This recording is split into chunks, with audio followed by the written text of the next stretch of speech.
Ladies and gentlemen, please welcome the chair of the 2022 Presidential Site Summits, member of the White House Historical Association Board of Directors, and member of the National Council on White House History, Anita McBride. Good morning.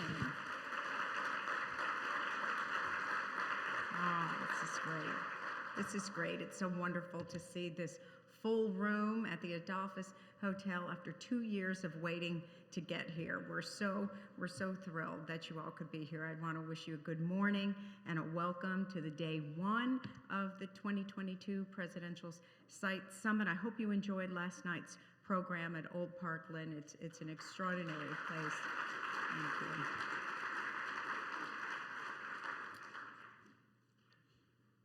Well, that was a wonderful setting to launch our summit, and this is a wonderful setting as well. And we're getting ready now to open our general session. We've waited a long time, as you know. Thank you for hanging in there with us. And we know we have 2 exciting days planned for you and 2 more evenings that I think you all will enjoy. It's been my honor to chair this summit for the second time. 2018, of course, was a terrific success. And we decided as a board at the White House Historical Association, we are the one institution that makes the most sense to be the convener of all of you. And our plan, of course, is to do this biannually. And in order to do that, of course, it requires a lot of support. And I just want to say thank you, of course, to our lead sponsor, which is the Moody Foundation, and Frances Moody Dahlberg, who is not here this morning, but has been at several of our other events leading up to this. And it has made it possible for a number of people to be able to provide travel grants for attendees to come.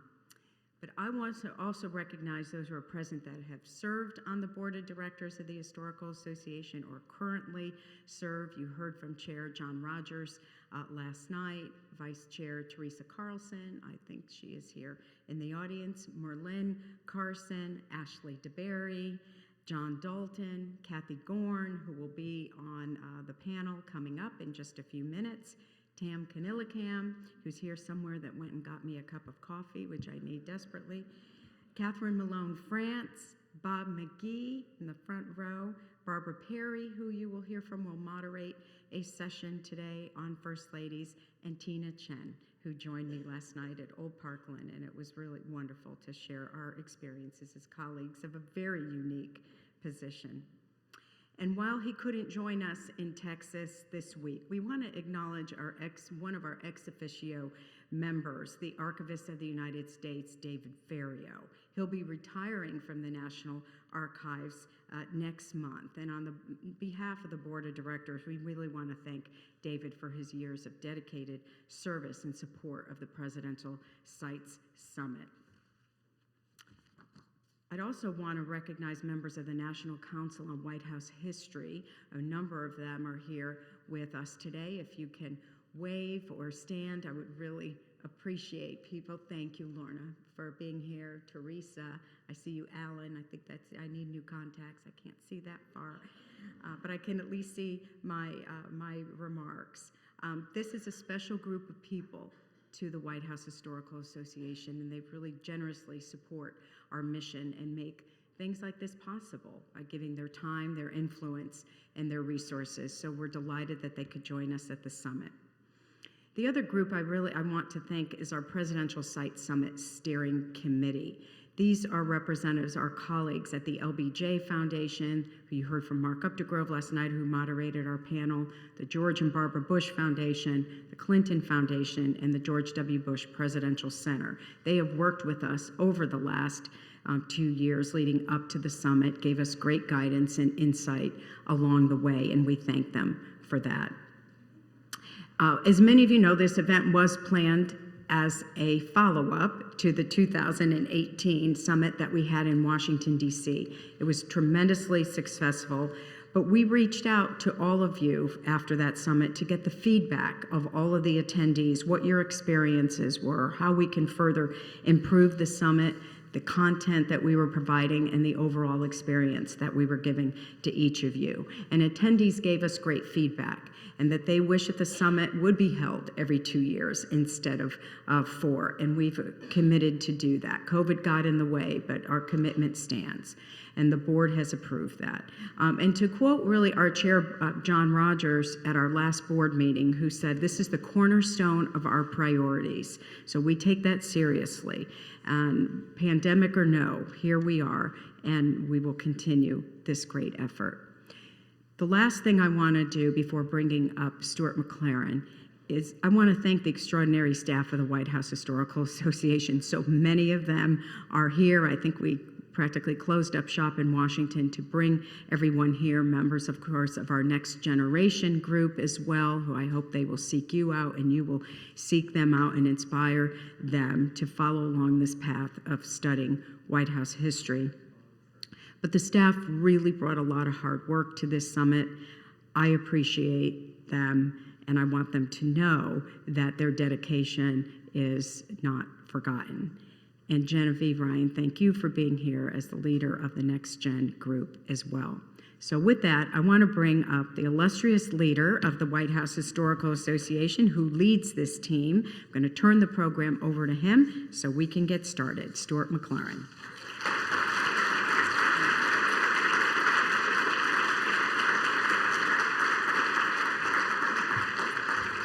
Thank you very much, Anita, and good morning, everyone. It's great to see all of you here. This is the first full day of the 2022 Presidential Site Summit here in Dallas, Texas. We are being recorded by C-SPAN for later broadcasts, so you'll be able to see yourselves on television later, but smile and be pretty. And we do have people here from all over the country, presidential sites and those affiliated with sites. Others will be joining us throughout. Some people could not come for the entire time. Some will be here just for today, some just for tomorrow or tonight or tomorrow night. So you'll be seeing a flow of different people in and out of our program and our time together. So I hope you'll meet everyone and get to network together and have a good time. This was our 60th anniversary this past year of the White House Historical Association, 60 years since 32-year-old Jackie Kennedy became First Lady, and put in place several measures.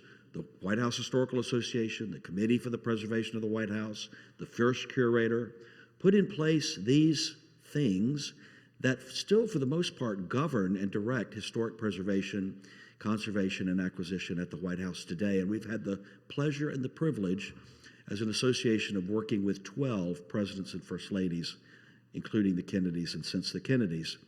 I've been in this role for 8 years now, and it's been a great honor to work, and there are not a lot of people probably in our country who can say this, but it's been a great honor to work closely, collaboratively, and warmly with the Obamas, the Trumps, and now the Bidens. And that's a really great privilege, and that's the role of our association. We are nonpartisan, and we're a nonprofit organization. We have no funding from the government whatsoever. But on behalf of the American people, we are there to work with each president and first lady to maintain the historic integrity of the House, that museum vision that Mrs. Kennedy set when she created the White House Historical Association now 61 years ago. She famously said, "The White House belongs to the American people." And that is the theme of our summit this year. The White House belongs to the American people. It belongs to you. It belongs to those watching C-SPAN today. Well, one of the great things that comes out of convenings like this is the networking and getting to talk with each other.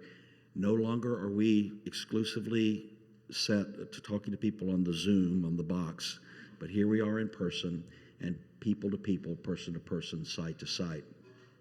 So that means collaborations and partnerships.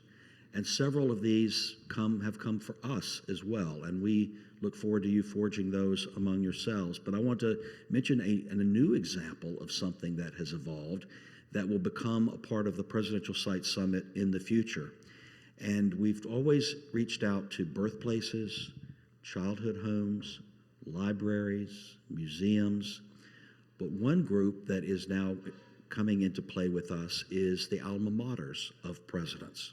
And we're really pleased that Eureka College, the alma mater of President Reagan, is on the tip of the spear of this and is very involved. Their president, Dr. Jamel Wright, and Joseph Diaz and others from Eureka are here with us today.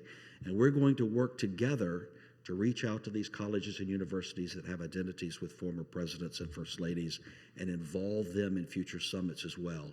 So that's just one example of a partnership and a collaborative that can come out of a convening like this, and I'm really excited to have our friends from Eureka here.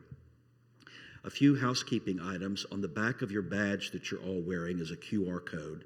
If you will scan that, that will continually update our schedule for the summit. There will be other items and information that are added. We were just this week received a wonderful letter from President Trump that has been posted on there. We just got a letter this morning from President President Obama, and that has been loaded on there, and other information that you're invited to see. Also, in anticipation of tomorrow's great panel on death and the presidents in the White House, we have uploaded a digital version of our White House History Quarterly on death in the White House, which would be a good preparatory read for you today and this evening in anticipation of tomorrow's great panel. Some of you may have brought materials or brochures or information that you'd like to share with others about your site, and we would invite you to leave those on the breakfast or lunch tables in the dining room at the end of the hall where you were this morning, and share those with the fellow attendees as well. I want to highlight our booths out here, and several of these are entities that we actually have partnerships with. Beacon Design has been the creator of our White House Christmas ornament since 1981. This is an American-made ornament by a veteran-founded organization in Lincoln, Rhode Island. And John, we're very grateful to Mrs. Reagan that in 1981, she had the idea to create this. I've often said if I had been in the room when somebody came in and said, let's do a Christmas ornament, I would have thought, okay, fine, great, do it. But thank goodness they did, because that ornament became the bread and butter of our organization for so many years. Beacon does this for many other organizations, in fact, some of your sites, and they'd love to talk with you about an ornament program for your organization as well. Resolute Experiences, our friend Harvey Morgan is from the United Kingdom, and there's many sites in the United Kingdom that directly tie historically to our presidents and American history, and he puts together travel programs to bring Americans over and visit those sites. Love for you to talk with Harvey. Liberty Cigars, a wonderful partner. If you've noticed, they create cigars mainly for our early and historical presidents at this point, with the tobacco and the blends that match and mix to make the personality of the president they represent. We're releasing today, there's a press release that's going out, a new partnership with the 5 Cigar Series in partnership with them, and they represent 5 presidents. If you are familiar, in the entrance hall of the White House, there's a bronze oval with 4 key dates in White House history. 1792, the cornerstone, George Washington. 1817, the return to the White House by James Monroe after the British fire. 1902, Teddy Roosevelt and that major restoration. 1952, Harry Truman after the major interior rebuild. And then we've added a 5th one, and that's John Kennedy because of the role of Mrs. Kennedy in the White House Historical Association. That 5-pack series is available. Later tonight, there's going to be a little a cigar social gathering, and there's information on that at John's booth.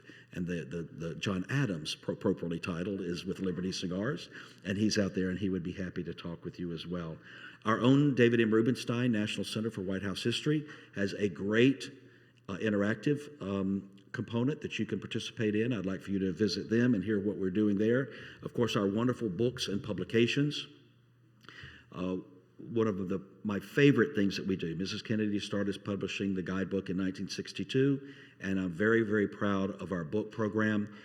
This year, our White House Christmas ornament is of the gingerbread, the White House Gingerbread House, and it features Mrs. Nixon's starting the gingerbread house in 1969, and so we're offering our gingerbread book with a personalized cover for each of the presidents since President Nixon, so that you could have that in your museum stores as well.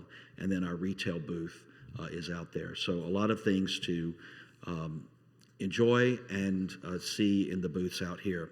Well, we're all here to begin our substantive program, and that is going to be a program today on sparking civic engagement through history education. And last night at the conclusion of the program, I said that education is certainly a common thread that we all share and is critical to the future of our country. And we are honored that we have as the moderator of this group, Dr. Kathy Gorin, who you know is the extraordinary leader of National History Day. And she has been on our board for many, many years, former member of our board of directors of the White House Historical Association. Joining her on stage are Dr. David Bobb, president of the Bill of Rights Institute, Tim Bailey, director of curriculum development and instructional design for the Gilder Lehrman Institute of American History, and Wendy Mae Dreyer, board chair of iCivics. Please join me in welcoming our first panel of the 2022 Presidential Site Summit.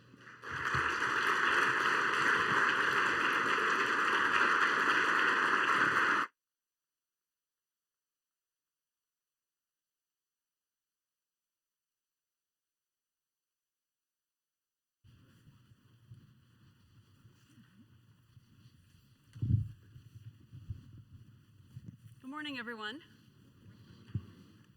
I'm Kathy Gorin, Executive Director of National History Day, and it's a privilege to be the moderator of this panel and this session this morning. As Stuart noted, education is absolutely critical, and given the times that we're living in, history education is especially important. For those of you who are not familiar with National History Day, here's a quick nutshell version of it.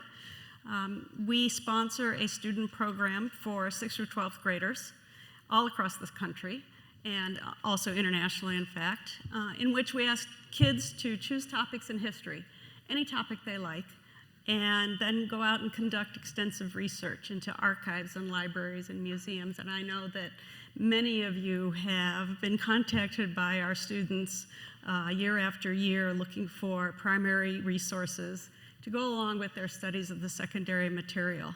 And so it's a real rigorous and a very active study of the past. It's not your memorize names and dates kind of program.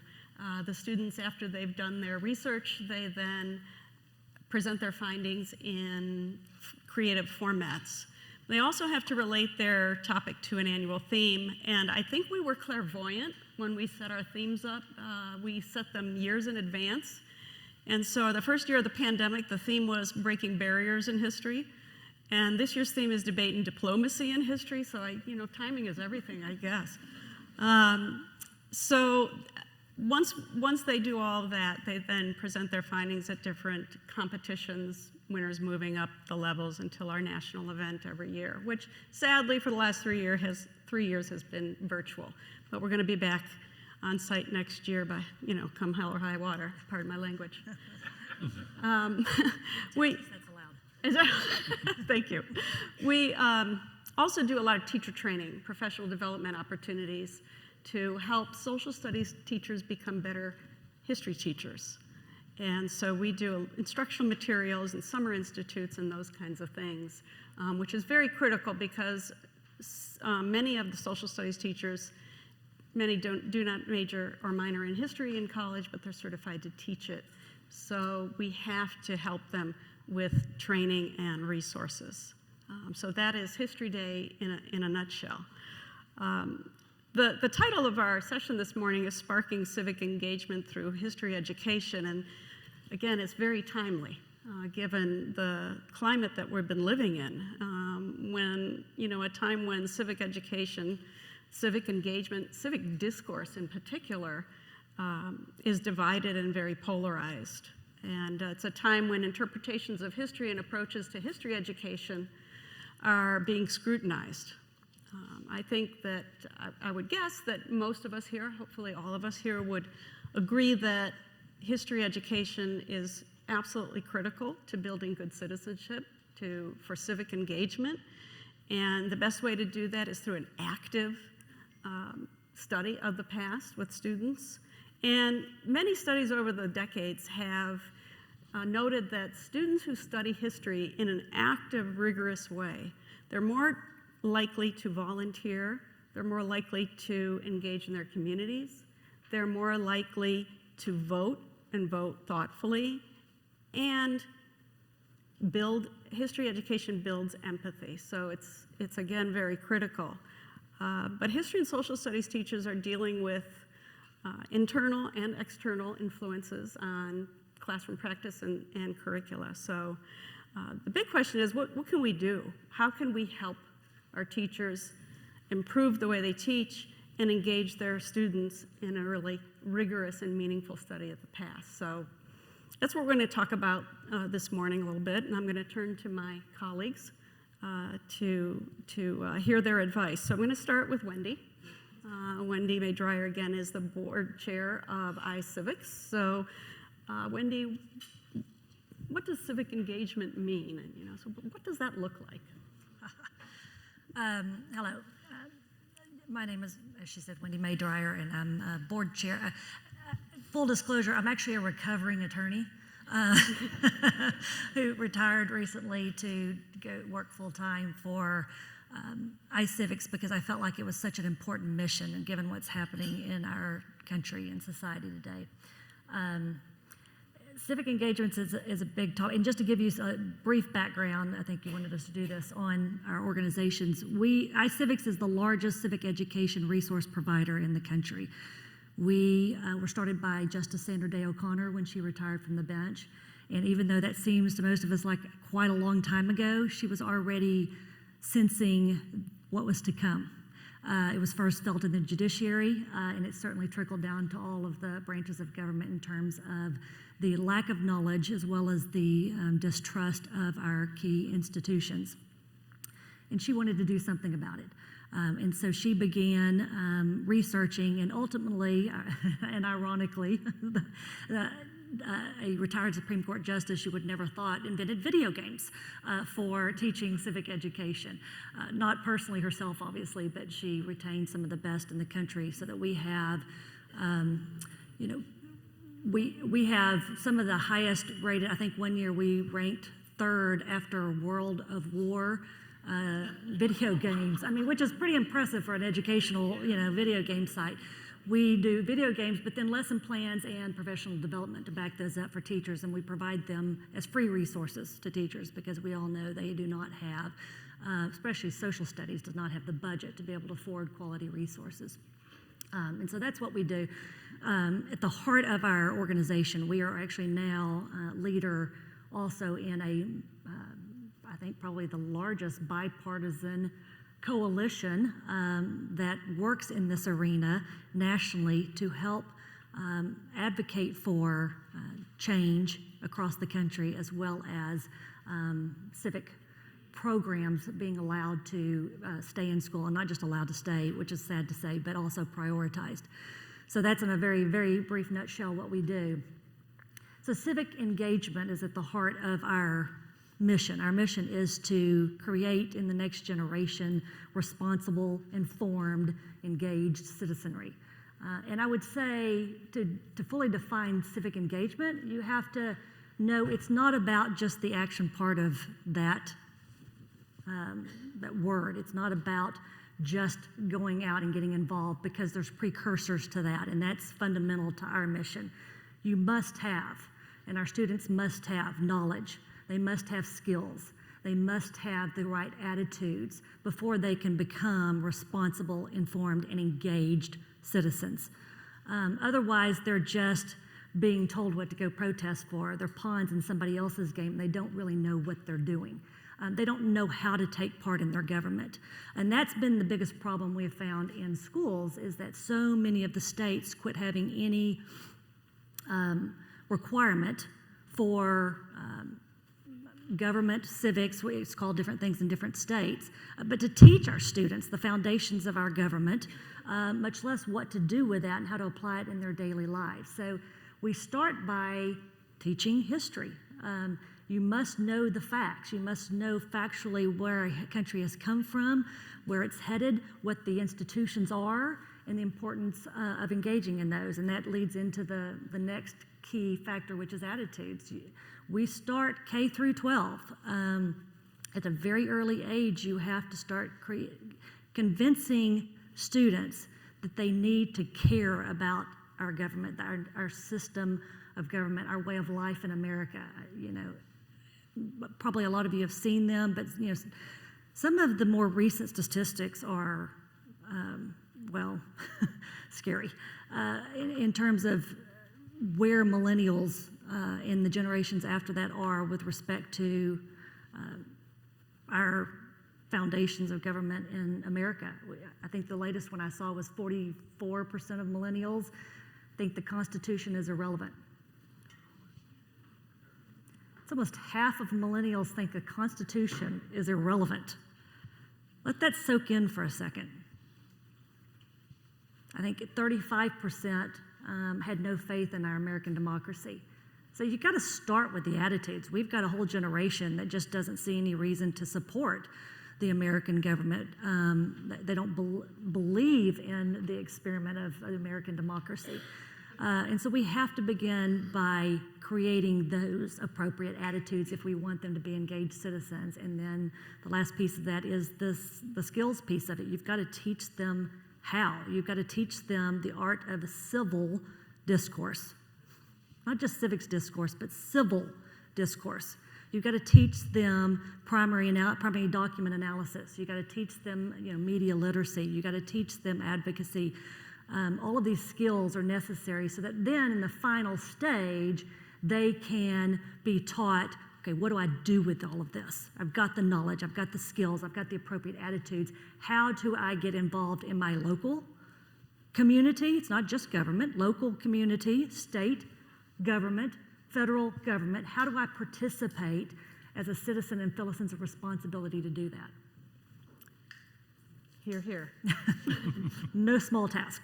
No small task, especially given the fact that we have struggled for decades to keep history or put history back into its rightful place in the curriculum. STEM education, while important, has kicked history to the back burner.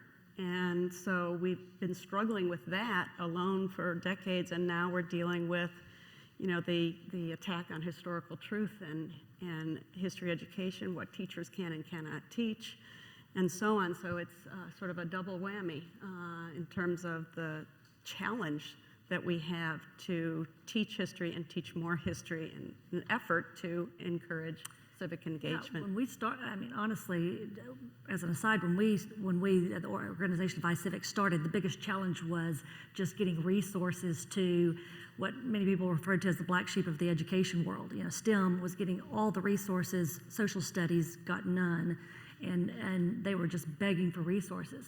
Now what we're taking on, what all of our organizations are taking on, is movements to just not even teach history and civics in school at all. So it's a serious problem, and hopefully together we can work toward finding solutions to attack this problem. So I'm going to turn to David. David Bobb is president of the Bill of Rights Institute. And why don't you tell us a little bit about what the Institute is doing and your thoughts on history and civic engagement? Well, thank you for the opportunity to join you at the Presidential Sites Summit. I'm grateful for the work that you all do and look forward to talking about ways that civics can be even a greater part of the outreach work that you do in your communities across this country. If history teaches us about the past, I think civics is a way to chart our future.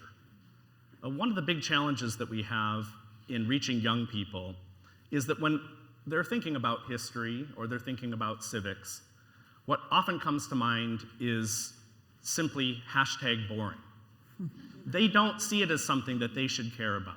So the question of why matters most. And I think we have to become better as a people, supporting a clear, well-defined answer to why study history, why be civically engaged. Fast forward for a moment 5 years in time. Think of what we are as a people, July 4th, 2026. On that day, the United States of America will turn 250 years old. What will we do looking forward? How do we understand our past? We'll have an occasion in this conference to reflect on that more. But I think a lot about that when I think of what does that mean to a 16-year-old?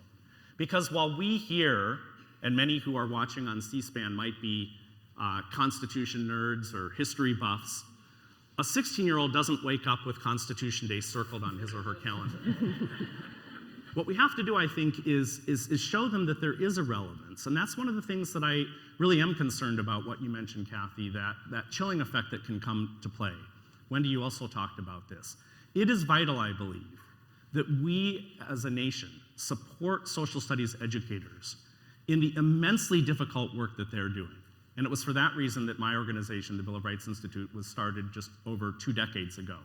It was started by an educator who had a vision that teachers wanted resources that very often weren't the official thing that they were handed by their districts or their states, that official textbook. They wanted professional learning that brought them into community and fellowship with one another as educators who knew the very real challenges that they face. Let me give you one piece of data that was done through a nationwide survey just before the pandemic in October of 2019.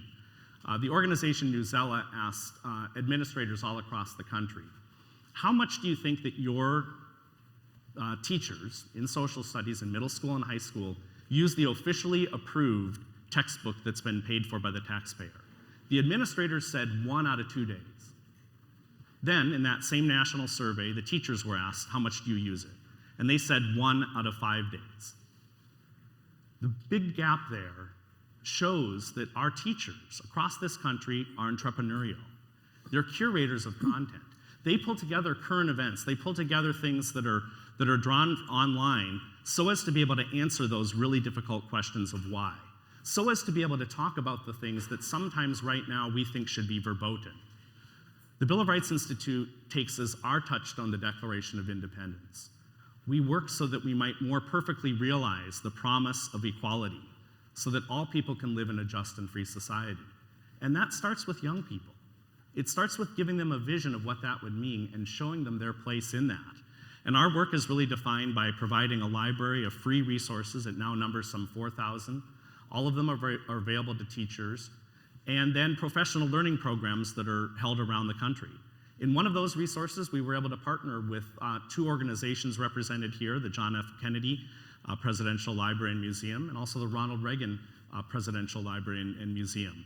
We integrated lesson plans from those 2 organizations into a comprehensive history of the United States. And we find that when you have point-counterpoint, and you ask students to weigh in on controversial things, that they are capable of doing so. And I think what we need as a nation is to say, we support educators in talking about divisive concepts. There's no need to shy away from things that divide us because, as was said last night, the most important word in the Constitution is we. We have to go to those things because, after all, isn't the Constitution a guide to managing disagreement? It's not our purpose as a people to eliminate disagreement. It's to come to a place in which we can go about our conversations, work together to find that we, and to manage the profound and important differences that exist in a nation of 330 million people. Indeed. I would add, too, David, what you said about young people and how they're so very capable and eager to learn and to attack big issues. I don't think we give them enough credit. I think adults who are making some decisions about what should or should not be learned in a history classroom, just not giving kids enough credit. I know from my experience with National History Day students is, first of all, they're not jaded by years of experience. They come at this fresh, and they're looking at the primary materials, so they're allowing the historical characters to speak for themselves. And then they're interpreting the information and drawing conclusions about the why. Answering what we always say to students at National History is, so what? Why should we care about that? And there are plenty of reasons why we should, and the students are wonderful about thinking about those kinds of things and studying the past. They find their heroes in the past. They find that ordinary people do extraordinary things. And it encourages them and it builds empathy, and we need to allow our teachers to do more of that with their students. I'm going to turn to Tim Bailey. Tim is Director of Curriculum and Development and Instructional Design at the Gilder Lehrman Institute for American History. So Tim, I'm going to ask you, how does the study of history play a role in encouraging civic engagement, but also in sustaining democracy? Well, thank you, Kathy, and thank you, everyone. It's a pleasure to be here, and thanks for inviting our organization to speak. I think that history education and the study of history is, you cannot separate that from civic education. I mean, they are one and the same. To separate them is artificial, and I know it gets done in school systems a lot, but it's kind of a false way to educate students in not recognizing the importance of history and how that is where civics evolved from. So the Gilder Lehrman Institute was founded 27 years ago by Mr. Richard Gilder and Louis Lehrman, two friends who were entrepreneurs who had a love of American history, and over a number of years built the largest private collection of American history documents in the world at that time. They then decided, well, now what are we going to do with this? And so they said, well, we can use this to give back to our alma mater. We can make a museum.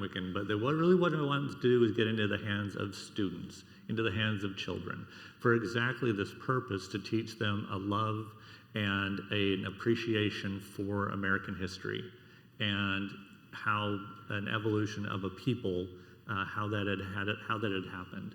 So they created the Institute, and we now have over 80,000 documents in our collection, and that's the foundation of the Institute and the work that we do. And to answer your question, that study of American history, by teaching history through the words of the people who made history, not someone's interpretation, but through teaching students how to study history in order to gain their own understanding and their own appreciation of their civic role. And I think that once you get students thinking about where did we come from equals who we are. We created a poster out of two of our documents in our collection that I think is really compelling and speaks to what has been said up here, but also to what was emphasized last night. That one of the pieces on the poster is a draft of the Constitution during the Constitutional Convention. One thing to get across to students studying history, when you talked about this, being dead boring, absolutely. The other thing that they considered, this has been carved in stone, right? This is always how it was going to happen. There's none of this, you're right, this sense of, at the time history was happening, nobody knew what was going to happen. And so that's lost on students. That's something you really need to instill in them. Well, one of the copies of the draft of the Constitution says, "We, the states of," and lists the states, and then goes on into the articles. We have that on one side of the poster. On the other side of the poster, it says, "We, the people of the United States." That shift in American thinking, that ideological shift that happened from thinking from the Articles of Confederation of each separate state as its own little country to we the people as one nation is huge. And that goes throughout our history, how our country has evolved, how things have, how we've thought of ourselves and reflected on ourselves as a nation and as a people, and as the role of individuals have in that, is something that you can instill in students through the study of the words, of the events of our past that lead them into that civic role. And it was already said, right? You talked about that. The foundational aspect of civics is history. And that's really the role that we see. We have a program that we developed called Teaching Civics Through History. And it has three components to it. And the first component is laying that foundation. And so let's say the topic is free speech. We go through the evolution of free speech in the country and teach the students that. The second piece is current events. And we wrap current events into, okay, what's being talked about in free speech? And we look at all sides, right? We literally look at all sides. We partnered with a website, All Sides, to help look at right, left, center. And so students can see it from different perspectives, but now they're looking at it from a point of view of informed scholarship instead of opinion. And then we go into exactly as you alluded to, what do you do about it, right? Now take these passions, these concepts, this knowledge you have, and go out in the community and make a difference. And so that progression from history to action, I think, is an absolutely natural one, and is something that we see a great response to. And in response to your comment about your poster, it sounds like what you've done is shown how it was these United States then became the United States, and a big Yeah. difference there. Yeah, big. Right. I want to talk a little bit about what role presidential sites can play in helping teachers navigate through this current time, and but also I'd like to talk a little bit about what it means to teach inclusive histories. That's another hot button right now that we're hearing about, is teaching inclusive histories, teaching histories that make our students feel uncomfortable, and teachers being told they're not allowed to do that. Well, there are some parts of our history that were just uncomfortable. That is the way that it was. How do we help our teachers be comfortable teaching the uncomfortable? Yeah, I mean, I know David and I had a conversation with a reporter from the New York Times asking that exact question to us. How are you helping teachers deal with this period in our history and the current situation teachers find themselves in? You know, how are your organizations helping with that? And I think that one of the things that we did as an organization is, after the George Floyd murder, I said, you know, we need to address this in some fashion.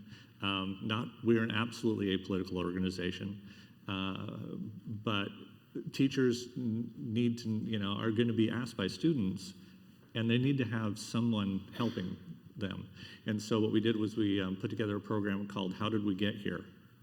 And I invited a scholar who I have a lot of respect for, Hassan Kwame Jeffries from Ohio State, came in and did a history of race relations and African American experiences for us. And then we did a pedagogical session on, okay, now you've heard this history, how do you take this into your class and teach it? And we provided a lesson plan and some approaches for teachers to take back to their classrooms. It was so popular that I intended it originally as a one-off, right? We were going to do this, this, and then it was so popular that now it's a monthly program. We take on an issue. So, for instance, last month, again, you want to talk about prescient, right? Where things just last month we did one on the history of U.S. foreign policy, which is a little bit in the news right now, and and how helping teachers, how do you approach these questions that students are coming to you with from a historical point of view, and how has that issue evolved in our history? Mm-hmm. Wendy? Yeah, I think it's twofold. I think one of the issues is what David touched on earlier. We've got to get over this squeamishness we have about discussing conflict in the classroom. I mean, our American history is not pretty all the time, right? And in the history as well as today, there's lots of controversy. There's lots of things that need to be discussed. Kids are willing to take this on. And look, we are a nonpartisan organization. Our biggest, proponent or position is that there should not be partisanship in the classroom. But you can have honest discussions if they're steeped in fact and in knowledge. And I think that's a big issue that we're having right now. I mean, y'all are from all over the country. I'm from Texas. You would have never guessed by my accent, right? We obviously had a big legislative session here where, education legislation relative to what teachers can and can't teach in the classroom was a big center of debate. It's going around in all the states, and whether you're in a red state or a blue state, you're going to have, in all likelihood, if you haven't already, you will in the next few terms, legislation that talks about that.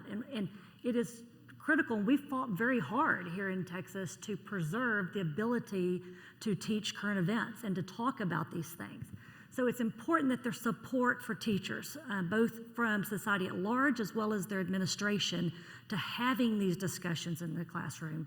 But the second critical piece to that is professional development for teachers. They don't know how to have these conversations safely in a manner that doesn't either turn political or that doesn't cause an uproar in their classroom or doesn't land them on the front page of the newspaper the next day because some parent's mad about what was discussed in the classroom. They don't have that training, and I will tell you from talking to the teachers directly, they don't get the opportunities to go get the training because, once again, social studies is the bottom of the heap in the education world. They just are. And with limited budgets, administrators, I hear this all the time from teachers, principals do not have the budget for social studies teachers to get substitute teachers into the classroom so that they can go take a day and get trained. Even the teachers that want to get the training, even when there's access to the training, they can't get there because they don't have the budget to get out of school and have somebody take over their classroom. It's a really desperate state of affairs. So we have to have accessible professional development. Either Tim or Bob, one of you alluded to this as well earlier about the fact that most of our social studies teachers, a good majority of them, frankly, are coming out of college teaching these subjects. And the last history or government class they had was in high school. Maybe they graduated in a state that required they take an entry-level college history or government course, maybe, but that's even just a few states. So, and then we're thrusting this on them, and it's tough stuff. So we would need, and that sort of circles back to your question about how do presidential sites help.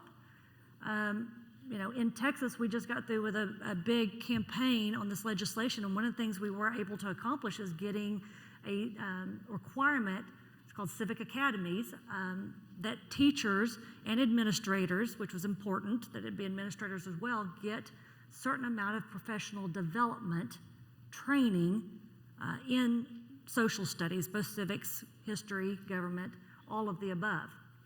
And part of that program that's getting set up has to include good, rich resources for helping teachers navigate these minefields in their classroom.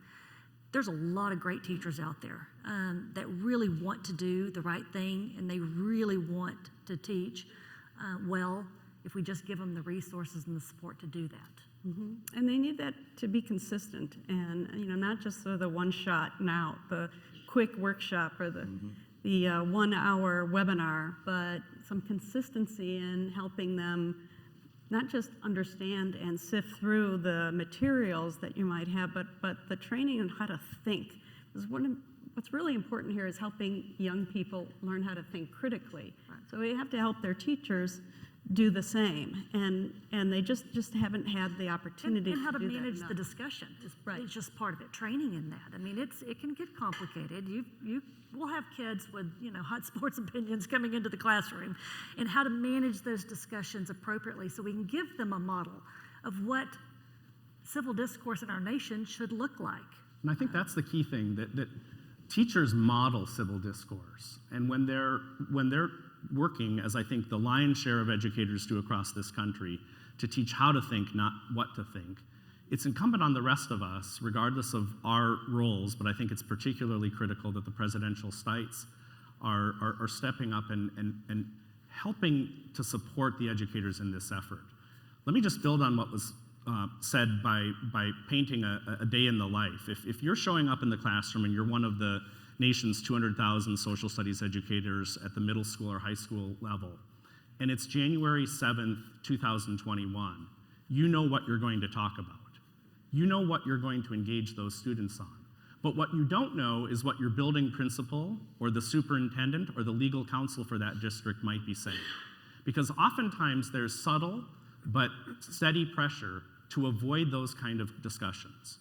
And I think what we need in the United States is really a new kind of social compact. We need parents to come alongside educators and say, we support a viewpoint diverse classroom, one that roots conversations in the study of primary source documents, that asks students to engage in these topics, and asks of parents that they would come alongside teachers in that effort to really engender the kind of conversation that we're not seeing modeled very much from Washington, D.C. or our state capitals. If we can embark upon that task, I'm confident that our nation's educators are up to it.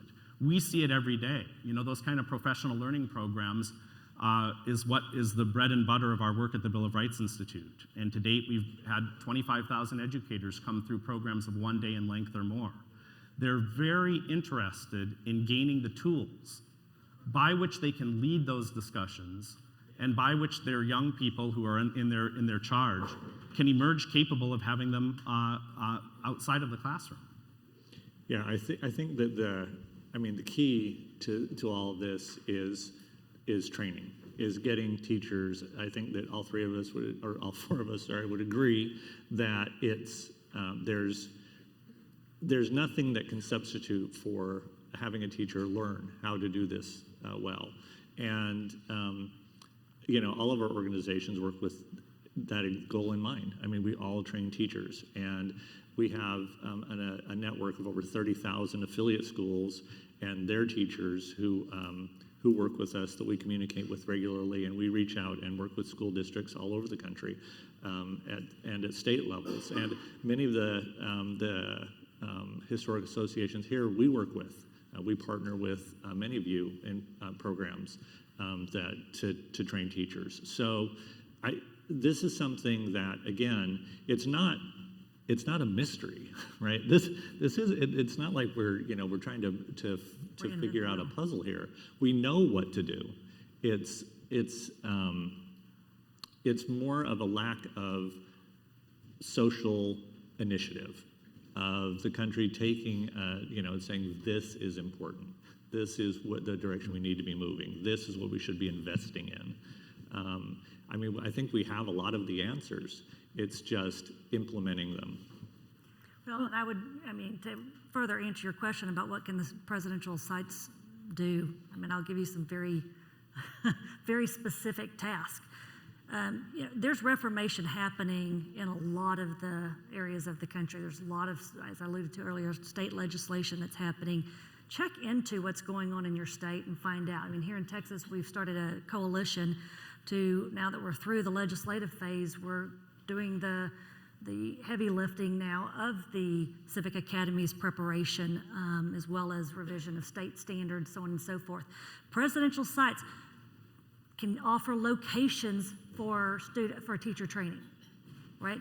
And there's going to be a lot of programs, and certainly in the state of Texas, there's going to be a lot of programs going on at a local as well as statewide nature, where you can get involved in providing resources and providing speakers that can come help with professional development training. There is, and just as Tim spoke about, the general support as well. Support the efforts to get behind the education community so that there is a willingness among the society, among your local area, among the administrators to teach the civics and history and to have their teachers appropriately trained. So there's lots of very on the ground type of efforts that the presidential sites can absolutely get involved in right now. We're sort of preaching to the choir, of course. So what we need to do, we all need to engage in civic engagement by writing to, contacting, calling, getting meetings with not just teachers and helping them with materials, but with school administrators, and also with members of Congress, members of state legislatures. I think if we all could engage in that kind of civic work, then hopefully we can help people understand, people in those policymaking positions understand how critical it is that we continue to teach history and teach it in a meaningful way, and more of it, and not let it remain in the back burner of the curriculum in our schools. I think it's absolutely critical. Yeah, I was just going to say that back burner thing, that's been, we've been fighting that for a long, long time. when the Common Core state standards came out, one of the things that I'd said to our organization is, look, let's, we after No Child Left Behind had pushed history to the back burner because it wasn't tested, right? It was English language arts and math and science were being tested, and if it's not a tested subject, the arts and history really took a beating. With No Child Left Behind, we're like, okay, maybe after that with Common Core, well, maybe this will change things. You look, and then it's not going to, unless, so we had to be sneaky, right? We had to figure out, look, let's make history, primary source documents, the nonfiction part of the English language requirements, right? And that way they'll teach the Gettysburg Address because it's part of ELA. You're teaching federal budgeting as part of math. Yeah, I mean, that's ridiculous. Why should you have to try to be sneaky to figure out how to teach history? There's just something wrong in that. But it was necessary. We developed a program called Teaching Literacy Through History. And I would approach administrators to get that program in their schools by saying, this will raise your ELA scores. Yeah. Not that it's a good idea to teach history. And so, those kinds of adaptations shouldn't be necessary, but they are. Our mission to get students to understand, appreciate, and love American history that represents now who you are. We did whatever it took to make that happen. Here's the good news, though. A lot of our fellow citizens have awakened to the fact that history and civics education is not just a nice to have, but is a necessary thing. And I think we need to build on that. I'm bullish on the opportunity here for parents to come forward and say, from the local level, where overwhelmingly we still want surveys indicate education to be a local matter. Well, it's going to take a renewal of that kind of involvement. Recent surveys have showed that 70% of parents are very skeptical and very concerned about intrusions from politicians writing curriculum. And I would suggest that whether it's at the federal level or at the state level, that's going to be going in a wrong direction. And so that kind of bottom-up change that many of your presidential sites, I think, can be an important part of. The other thing that I would say in terms of encouraging the work that you do is don't shy away from those things that are the most controversial thing. It's a good thing for students and teachers who are part of your educational programming to be able to understand that you want those conversations to happen and that you're in fact interested in bringing that kind of opposing perspective and allowing them to see how would a conversation rich in content be carried on in their classrooms about the particular president or historical figure that you're looking to focus on. Yeah, and I think I'm going to interrupt just for a minute because we have only a few minutes left for question and answer. So, anyone have a question or a comment back there? I think you need to run up here to the microphone. Anyone else who has a question can come up to the microphone.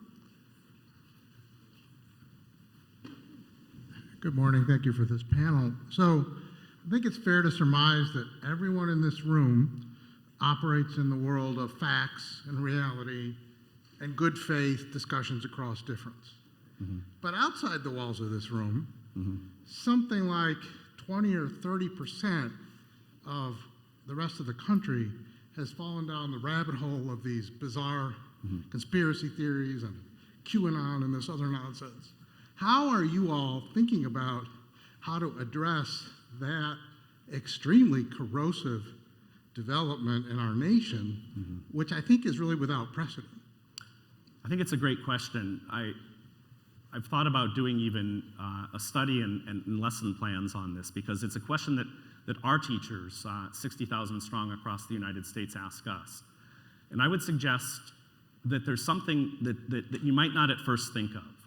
People who fall prey to conspiratorial thinking, and especially who think of the other side, whatever might the other side be, that there's a kind of contempt for that other side and a wish that they would just vanish, are lacking something that has been the hallmark of the trust that must uphold a constitutional democracy. And that's something that we probably take for granted. It's civic friendship. People who fall into conspiratorial thinking find solidarity, most of all, in that thinking.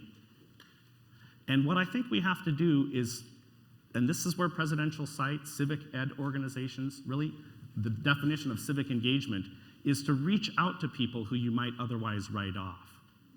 They might hold views that are opprobrious to you, but they are desperately, without being able to articulate it themselves, seeking friendship. They are looking for a group to belong to, and they have found it in that very powerful mode of thinking that exists in conspiracy theories. And what I think we have to do is think, how can we reach out to people who right now have been so desperate that they would turn to those kind of awful things, because they are bad. How can we rebuild those bonds of trust and civic friendship? And I would add, too, that it's very important that we emphasize the importance of evidence. Evidence matters. And that's something that we preach to our History Day students all the time, that, you know, when you draw your conclusions and your interpretations and present your information, I don't want your opinion. I don't really care about your opinion in this situation. I want to know your historical argument about your topic's importance in history based on the evidence, backed up by evidence. Well, and I that's one of think the we've civic lost skills. that. That's one of the civic skills that we talked about. You've got to start this current generation as early as kindergarten.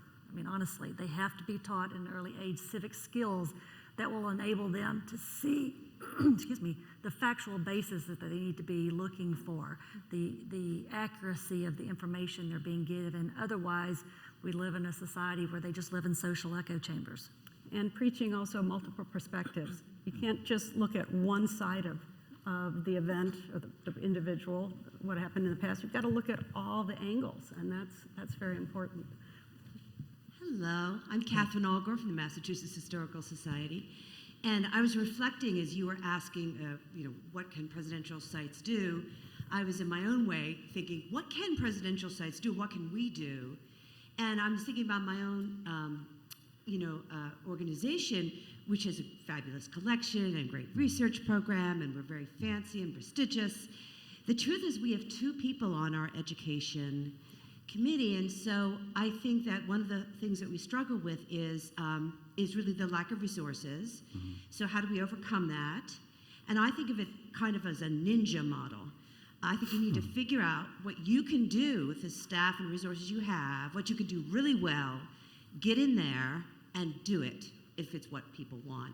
And Kathy Gordon has not paid me off. I just have to say National History Day, which we are the sponsors for in Massachusetts, has been a godsend because it is a very specific set of skills. It's a lot of work, but it's a very specific set of skills that are very relevant to historians, the ability to research, look at evidence, create arguments, make what we don't ever use this term, but a thesis statement, using evidence. And that's something that, even though right now we're deep in the History Day contest, my staff is horribly overworked, but they would say very proudly that even with a staff of 2, we can make an enormous amount of difference, in our case for about 6,000 students a year and growing. Well, I think that's the key you hit on, is looking for good partnerships, right? Right. We recognize that, presidential sites and the organizations running them have lots of influence. The name carries a lot of respect. That is helpful. And there's lots of great civic education organizations, ours and many others, creating good resources. It's not that you have to have a huge staff, but if you can partner with some of those organizations to add context and insight at times, and also just to help get the word out, the support you lend to that can really help usage at the school level as well. It extends value and reach. Mm-hmm. Right, and you can multiply your impact just by partnering and linking to resources. We have thousands of available resources that are free for educators' use, and so you may have this much, but then by linking to other organizations and their resources, all of a sudden you've multiplied what you can offer through your organization, and say, look, we have this to offer you. And I think it's important also to stress the fact that, you know, what Catherine pointed out about having just 2 people in education, you know, that's usually the thing that is cut first. When you have to cut in your budget, education goes. And that's very unfortunate. But as nonprofits and educators, we are good at doing a lot with very little. Unfortunately, we could keep trying to gain more, but there is an awful lot that we can do, and the check's in the mail. And I'll declare publicly we will never count education at the Massachusetts Historical Society. Now it's recorded. There's another thing that many of you might already have been involved in. That's the Educating for American Democracy project. It's a cross-ideological endeavor, several years now in the making, that makes a kind of double helix out of civics and history. I've been a part of it and have been proud to see what's emerged just in the understanding, but also now a network of organizations, 100 strong across the United States, that are saying we need to prioritize the teaching of civics and history, and here are concrete ways through a 40-page roadmap of really very solid questions. How do we answer these questions is the task ahead of us, but inquiry-based method, asking questions, getting parents, educators, other stakeholders in the community involved is what Educating for American Democracy is all about. We have a question here. Yes, good morning. I'm Eric Montgomery. I'm with the Wilson Boyhood Home in Augusta, Georgia. My question is about the 250th coming up. Will there be resources that will allow for us to further what we're talking about this morning, and also how will the presidential sites and the other historic sites be able to tap into that? And I'll just end by saying, I remember the bicentennial, and there was, I don't know, I was young at the time, so I don't know how it happened, but there was a lot that went on there. Must have been a lot of resources involved in that and funding. Are we going to have that again? I know that there's a specific session on the lunchtime, 250th for lunch, right? Right? However, I mean, I can just speak for my organization. So Gilder Lehrman Institute, we just recently in the last 4 to 6 weeks or so, put up a page specifically on the 250th. And we took all of our many resources that are related to the 250th and put them on that page. And so, and they're organized by tabs. So you can click this. Here's essays by historians on the topic. Here are videos. Here are timelines, lesson plans, documents from our collection, and so on, and all organized into one place. And again, those are all free resources. Any educator can go to our website. If they don't already have an account, create a free account and go in and access all of that. And like I said before, the Institute, we've partnered with many presidential historic sites. And I'd be more than happy to talk to you about how to access our materials and work together. So it's work that we've done. We find that the presidential sites extraordinarily important in our work. To refer to something that David was talking about in how to not being afraid of engaging in those tough conversations.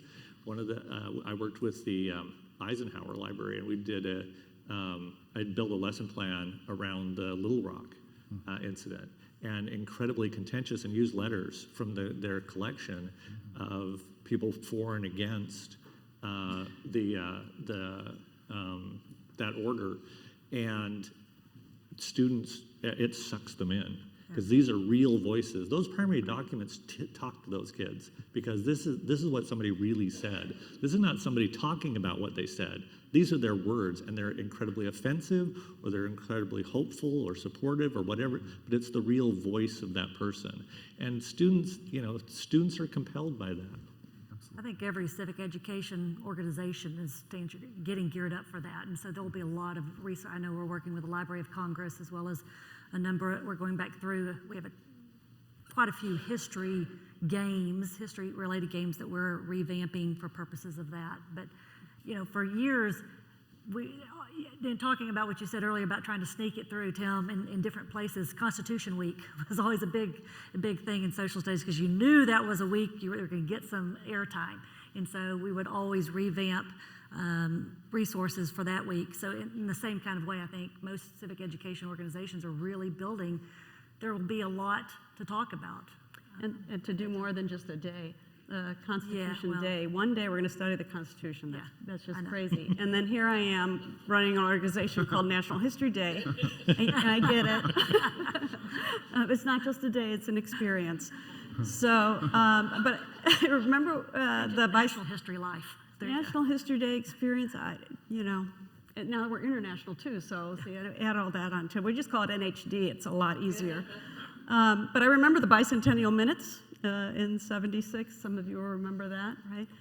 It was more of actually a celebration back then. I think now it's going to be a commemoration. And so a much deeper study of not just the founding of our country and the Declaration, but also the expanse of 250 years, and looking at how our founders, with their ideals, their principles, those founding principles, and how they were applied at the time versus how have we tried to expand on that application over the last 250 years. So it's really an exciting time to be involved in all of that. And that goes, Kathy, does it not, to the question about inclusive history? I think Yes. of John Lewis in this respect. You know, he used a remarkable phrase that I think captures what is so much a part of our task at the Bill of Rights Institute, but the task more broadly of civic education, completing the revolution of 1776. Stuart, I know we only have a little bit of time. Can we? Okay, one more question. Good morning. I'm Lorna Johnson from the committee member of the White House Historical Association.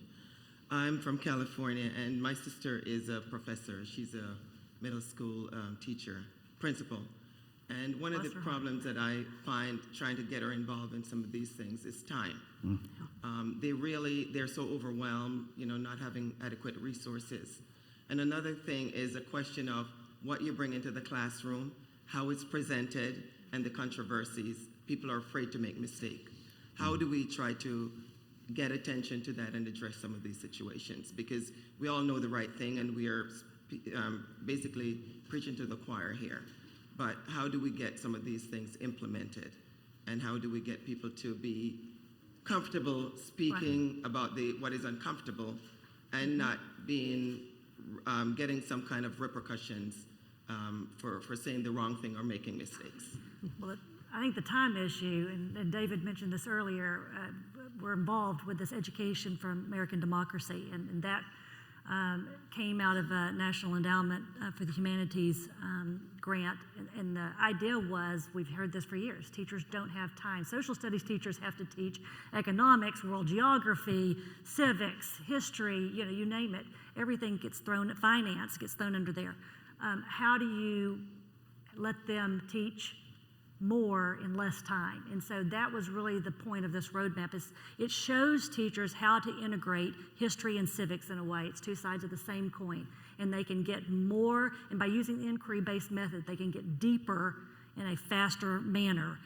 It's scaffolded, it covers elementary all the way through high school, and so we're really busy trying to promote that across the country, everywhere from a grassroots local level at school boards to in a state and national level as well, getting teachers introduced to this resource that can help them be more efficient in their teaching. And I think with regards to the controversial topics, it goes back to what we've been talking about throughout the day. It's professional development. You have to give the teachers training. And sometimes it's almost like, in my prior profession, it would be like a mock trial setting where you get them in a classroom setting and you literally help them understand by doing it, fielding these controversial questions and how to turn it into appropriate inquiry without it becoming hostile debate in the classroom. And giving them the primary documents that they need that can speak for those in the past. And right now I'm looking at the monitors and it's going overtime, end program, which I'm going to do, but I'm going to leave. It's still green. You're okay until it turns red. Or until Stuart gets the cane and pulls me off the dais here. I'll leave you with just this, an example of how studying history can get students excited and interested in making a difference. So some years ago, our students in Chicago wanted to look at the Mississippi burning case of 1964, where 3 individuals from Chicago went down to Mississippi to register voters and were brutally murdered. And no one was ever arrested or tried. There was no justice for that occurrence. The students wanted to look at that, so they dug in and they read through 2,000 pages of FBI transcripts. They interviewed the families of each individual who was murdered, and they got an interview with Edgar Ray Killen, who at the time was the alleged murderer, even though he was never arrested or tried for it at that time. And after they did that, and he wasn't going to talk to anybody, but he talked to these 3 16-year-olds. After they went through all of that, and they went to their teacher and said, justice can be served. There really is evidence here. And the good social studies teacher said, what are you going to do about it? And so they turned over their material to the FBI. They lobbied the governor of Mississippi. They went on the Hill and talked to Congress. The case was reopened, and Edgar Ray Killen went to jail. History works. Thank you so much.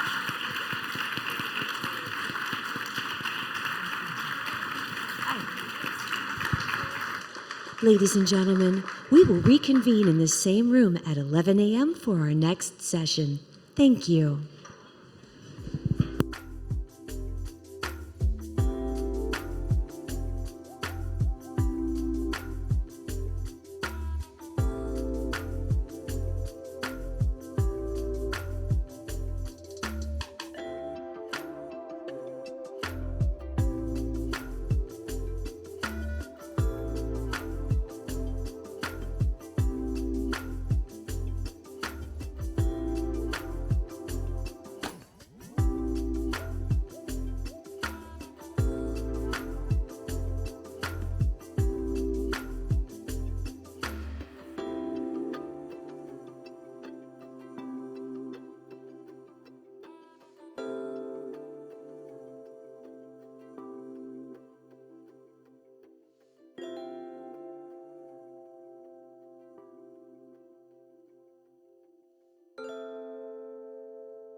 Ladies and gentlemen, please take your seats. Our program will be resumed momentarily.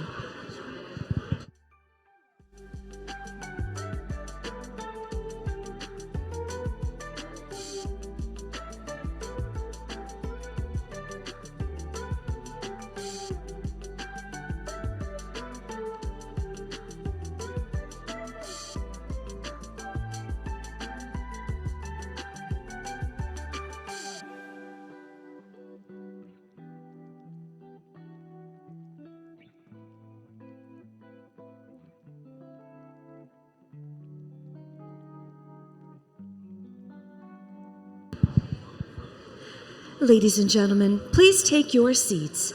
Our program will resume momentarily.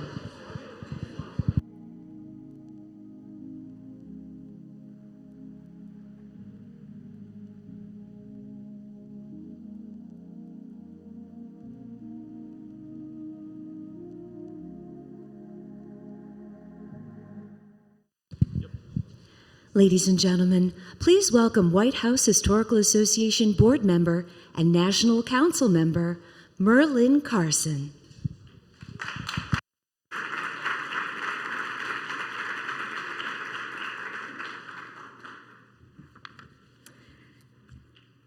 Good morning, everyone. Oh, I like that. Hope you all are enjoying the event. What a great event last night, and what a wonderful panel discussion. I'm truly grateful to be here. It's such a pleasure to be with all of you on behalf of the White House Historical Association. And I want to thank you all for supporting the organization by being here. So for our next featured session, it's called Making History Accessible Through Technology. This panel will explore how presidential sites, libraries, and historical organizations can incorporate innovative technology into their educational and digital resources to reach a broader audience while creating better experiences for visitors and learners. This conversation features presenters who represent technology companies and museum spaces, as well as individuals with insights to new trends in educational technology. Now I have the great pleasure of introducing our moderator and a dear friend, Teresa Carlson, President and Chief Growth Officer of Splunk and Vice Chairperson for the Board of Directors for the White House Historical Association.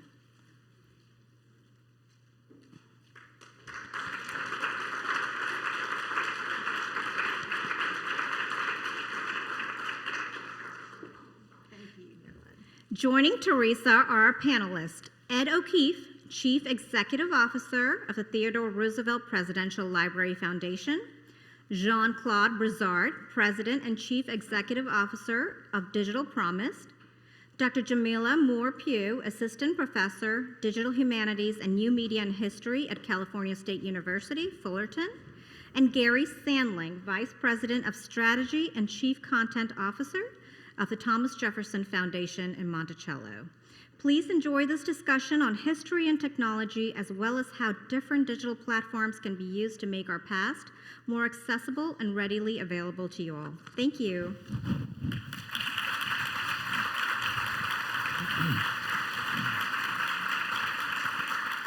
Good morning, everyone. Already an exciting day. Love the panels. How many got here early? Did you see any? Did you go last night to the panel? Oh my gosh, unbelievable, huh? So inspiring. Yeah. I just went home last night, back to the room with my head spinning on what these individuals had done, and that we got to look across 40 years of presidential information from their chiefs of staff. It was just unbelievable. So I hope you enjoy our panel today, and it's about making history accessible through technology, which is near and dear to my heart, being a technology executive for the last 23 years. And in this session, we are going to explore innovative ways that presidential sites and libraries can incorporate cutting-edge technology. And if you think about what's happened during COVID, it's even more important that we allow accessibility virtually through history. And it's one of the big things that we've been trying to do more and more at the White House Historical Association. So I'm excited. And you've already met all our panelists. We have amazing individuals today with such a great depth and breadth of experience. And before we get started, I just wanted to just share one quick thing about myself. I am from a really teeny tiny town called Nancy, Kentucky.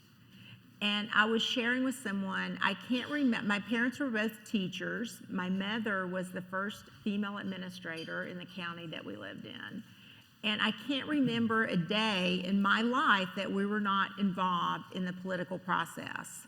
My parents were always, whether it was a board of elections for the school board or the local county attorney or the governor or the president, I was dialing numbers, I think, at age 6 my parents were Republicans, and we were dialing. We would go and dial, you know, and call people, knock on doors, you know, the groundbreaking, feet on the street kind of thing.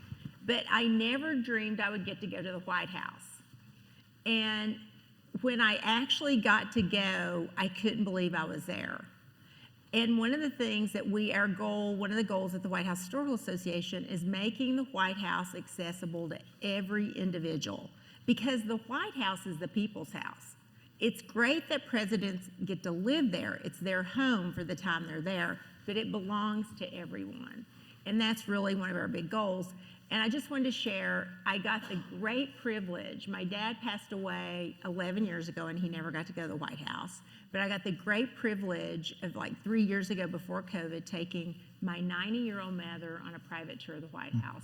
It was one of the most amazing things I've ever done, and to watch her. And she would not, she was in good health, but she would not get in a wheelchair. She walked every step. We took her up the presidential elevator. And I just had to share that because I think the libraries and all these other sites are so important to states and individuals within where the presidents were born, where they had a history, and I think that's what you're going to hear about coming to life here. So with that, I'll jump in. All right, so let's talk about what kind of happened during the pandemic. Many of the sites, they weren't open to the public. They were restricted hours. They limited children, everybody. If you got there, you had to wear a mask. Even the students and historians really couldn't show up to do their work every day. And what I'd like to ask you is, how did you use technology, or in this case, the digital promise, because I'm going to go to Jean-Claude, and how did you use that to promote technology and to close the gap? And I asked Jean-Claude as he got started to tell you how Digital Promise got started and what they're about, why they're there. Well, thank you. So a bit about history. We're actually authorized by Congress in 2008 as part of the Higher Education Act under George W. Bush. We were launched in 2011 under President Obama. And as you can see, if you look at my board is actually appointed by Congress. So we're very nonpartisan, we're a very bipartisan organization. We're a global nonprofit. We do a ton of work in the US in about 40 plus states and about 15 countries around the world. As you can imagine, given who we are in our name, and by the way, we're created as a national center on advanced information and digital technologies and research. We have a massive team of people who are learning scientists, who are technologists, who are former educators, who work with schools across the US and around the world. So as you can imagine, when the pandemic hit, we leveraged a lot of what we knew and what we're created to do to really support teachers and principals and school superintendents. We have this amazing construct called the League of Innovative Schools. It now has a membership of 125 school districts from around the country. We just met last week in Cincinnati, looking at the role of technology in really enabling what we call powerful learning. So we did things like hosting a ton of webinars to support our practitioners, to really understand how to leverage technology, how to leverage what we know around one-to-one technology and in the homes. For example, we saw that learning management system, LMSs, were becoming more or less ubiquitous around the US. The question was, how do we help school districts really leverage that kind of full understanding to really understand how to support kids who may be sitting at home? But another really important thing was to look at what it did for parents. Parents had now a view into the classroom they never had before. So the question, how do you support parents to really understand what the kids are learning, how they actually are learning? Last thing I'll add, there's so much more we can talk about. We have an amazing structure called the Verizon Innovative Learning Schools Program, VILS. The head of the program is actually here in the audience. It's a partnership with Verizon going back 5 years, where they've spent nearly $400 million in-kind and direct donation to support about 550 schools across the US in demonstrating what it's like to bring like devices, like iPads, Chromebooks, to the classroom. What content goes into these devices? More importantly, how do you train teachers to really leverage that technology? These schools had a seamless transition into distance learning, into hybrid learning, now back into in-person learning. So that we leverage quite a bit to tell the world, this is what this looks like in practice, and this is the example for what actually can happen with those kinds of schools. That's great. I love that program. And I was kind of embarrassed. I didn't really know about it. And I was like, why don't I know about this? Dr. Pugh, I really love, it sounds like you all pivoted from on-site gallery space to digital spaces. Can you talk about how you use digital during this time? Yes, so I teach students, a lot of graduate students in public history, how to integrate technology into public history work. So for me, it's a natural outreach to extend that to historic sites and organizations that are also looking to develop their online presence or their to develop their bring their collections to a wider public using technology. So at the time of the pandemic, I was actually working with a historic site in Bridgeport, Connecticut, and we were building their back-end repository, a digital repository, because a huge part of their capacity building was owning their narrative and owning their story, and they had things spread across multiple laptops, hard drives, and so that was what we were working on. Once the pandemic hit, they said, cease and desist, we need an online presence. Their website would routinely crash with maybe 50 visitors. So we immediately switched to creating a website that was kind of in the future for them, but we created it right at that moment. And a key part of what I emphasized was that, you know, similar to what Jean-Claude noticed, is that teachers, parents were looking for materials to enhance student engagement, but also to familiarize themselves with local histories and stories. And so we ended up creating the first phase of the website by building out, really just making the primary documents available, having a place to store them, putting some of those images out. We had a brick and mortar, as I call it, exhibit that had been on display and had been linked with a lot of literacy programs and local initiatives to train students as docents. And so we weren't able to move all of that online, but we were able to get a lot of the images and some of the background story behind that exhibit on the web. That's really exciting. You know, it's so interesting to kind of hear you all talk about the digital pivot that I think so many people actually had to make. But can I ask you what types of materials that you're finding that's working best for a digital audience? And where do you see the digital audience evolving? And I'm going to start with Gary if I can. And I don't know, how many of you have been to Monticello before? Have you been? So it exhausts me when I go and see what President Jefferson did. I mean, I'm always so tired. So I'm really excited to hear what Gary's doing now to turn all that into a digital asset. Well, yeah, I think we, you know, like everyone else, we had to make this kind of pivot and scramble to think about how we kept relevant content. And so at first it was, let's get something, you know, online. We built a website in 1997. I think it was the first year that we had an online presence. And as many of you who've been in this field probably know, for a long time, there was probably for a decade, there was a lot of back and forth in the museum field about, well, does building a website prevent people from visiting? You know, that kind of argument went on for a while. There doesn't really seem to be a lot of evidence to that effect. And now, of course, digital is so ubiquitous, it's an engagement tool. And it went from being maybe secondary for us to being primary. And we began to think about who these audiences are, right? I mean, there is no such thing as a general audience. There just isn't, right? We have constituencies, and there are some that make up the bulk of our, the people who are engaged with us as opposed to others. And we were trying to find, you know, we created resources for kids and families when they were at home. We did live streams. So we just started, like a lot of folks did, we started doing weekly live streams, twice a week at first. We had some support from the NEH, from CARES funding to do that. We sort of pitched for a grant But we've now built that into kind of a sustainable long-term strategy. So once a week, we still do a live stream. It gives us much wider opportunity to talk about a variety of topics that are harder to do perhaps in an on-site experience or an exhibition. It brings fresh voices. So we bring people to the table that otherwise you might not hear about. And last year we had about 1 million views in 2021 of those live streams. So what we're trying to figure out now is how do you take that data and those emails and all those things that you leverage out of that and then deepen that engagement. Yeah. That's, I think, for us the next, kind of the question we're wrangling with now. But that's, really what I think we did, is create more short form, and I think, as all of you know, that's tough in our field, right? Being concise, short form content, videos, podcasts, and live streams. Gary, what platform are you using for your live stream? We use StreamYard for our live streams, and again, we talked to colleagues. It was sort of, we called folks at other institutions. How we learned, what we thought would work best. Really had to do with some trial and error that everyone was undergoing at that point. And the other thing I'll mention quickly is the first day of the pandemic, we had already been experimenting with Zoom. We knew what Zoom was before March. Yeah. I think we all do now, right? Yeah, I think we all do now. But before March 2020, we knew what Zoom was.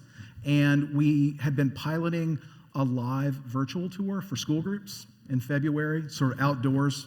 Wi-Fi connections weren't great, but we did build an outdoor infrastructure for Wi-Fi 6 or 7 years ago. And so from day one, we could offer live virtual tours. We were able to pivot the first day we closed, which was great. And we've learned a lot. Yeah, that makes sense. And now there's so many during COVID, like LinkedIn Live, Twitter, Instagram. There are so many ways. I think you can try multiple things. I like that you do it because you don't really know exactly what's going to work. And I think in a digital world, you're going to want to hit multiple audiences. So you can't almost really have one thing. You have to try multiple things. Ed, let's go to you. You're in a big project right now, a really big project. You and I met this morning.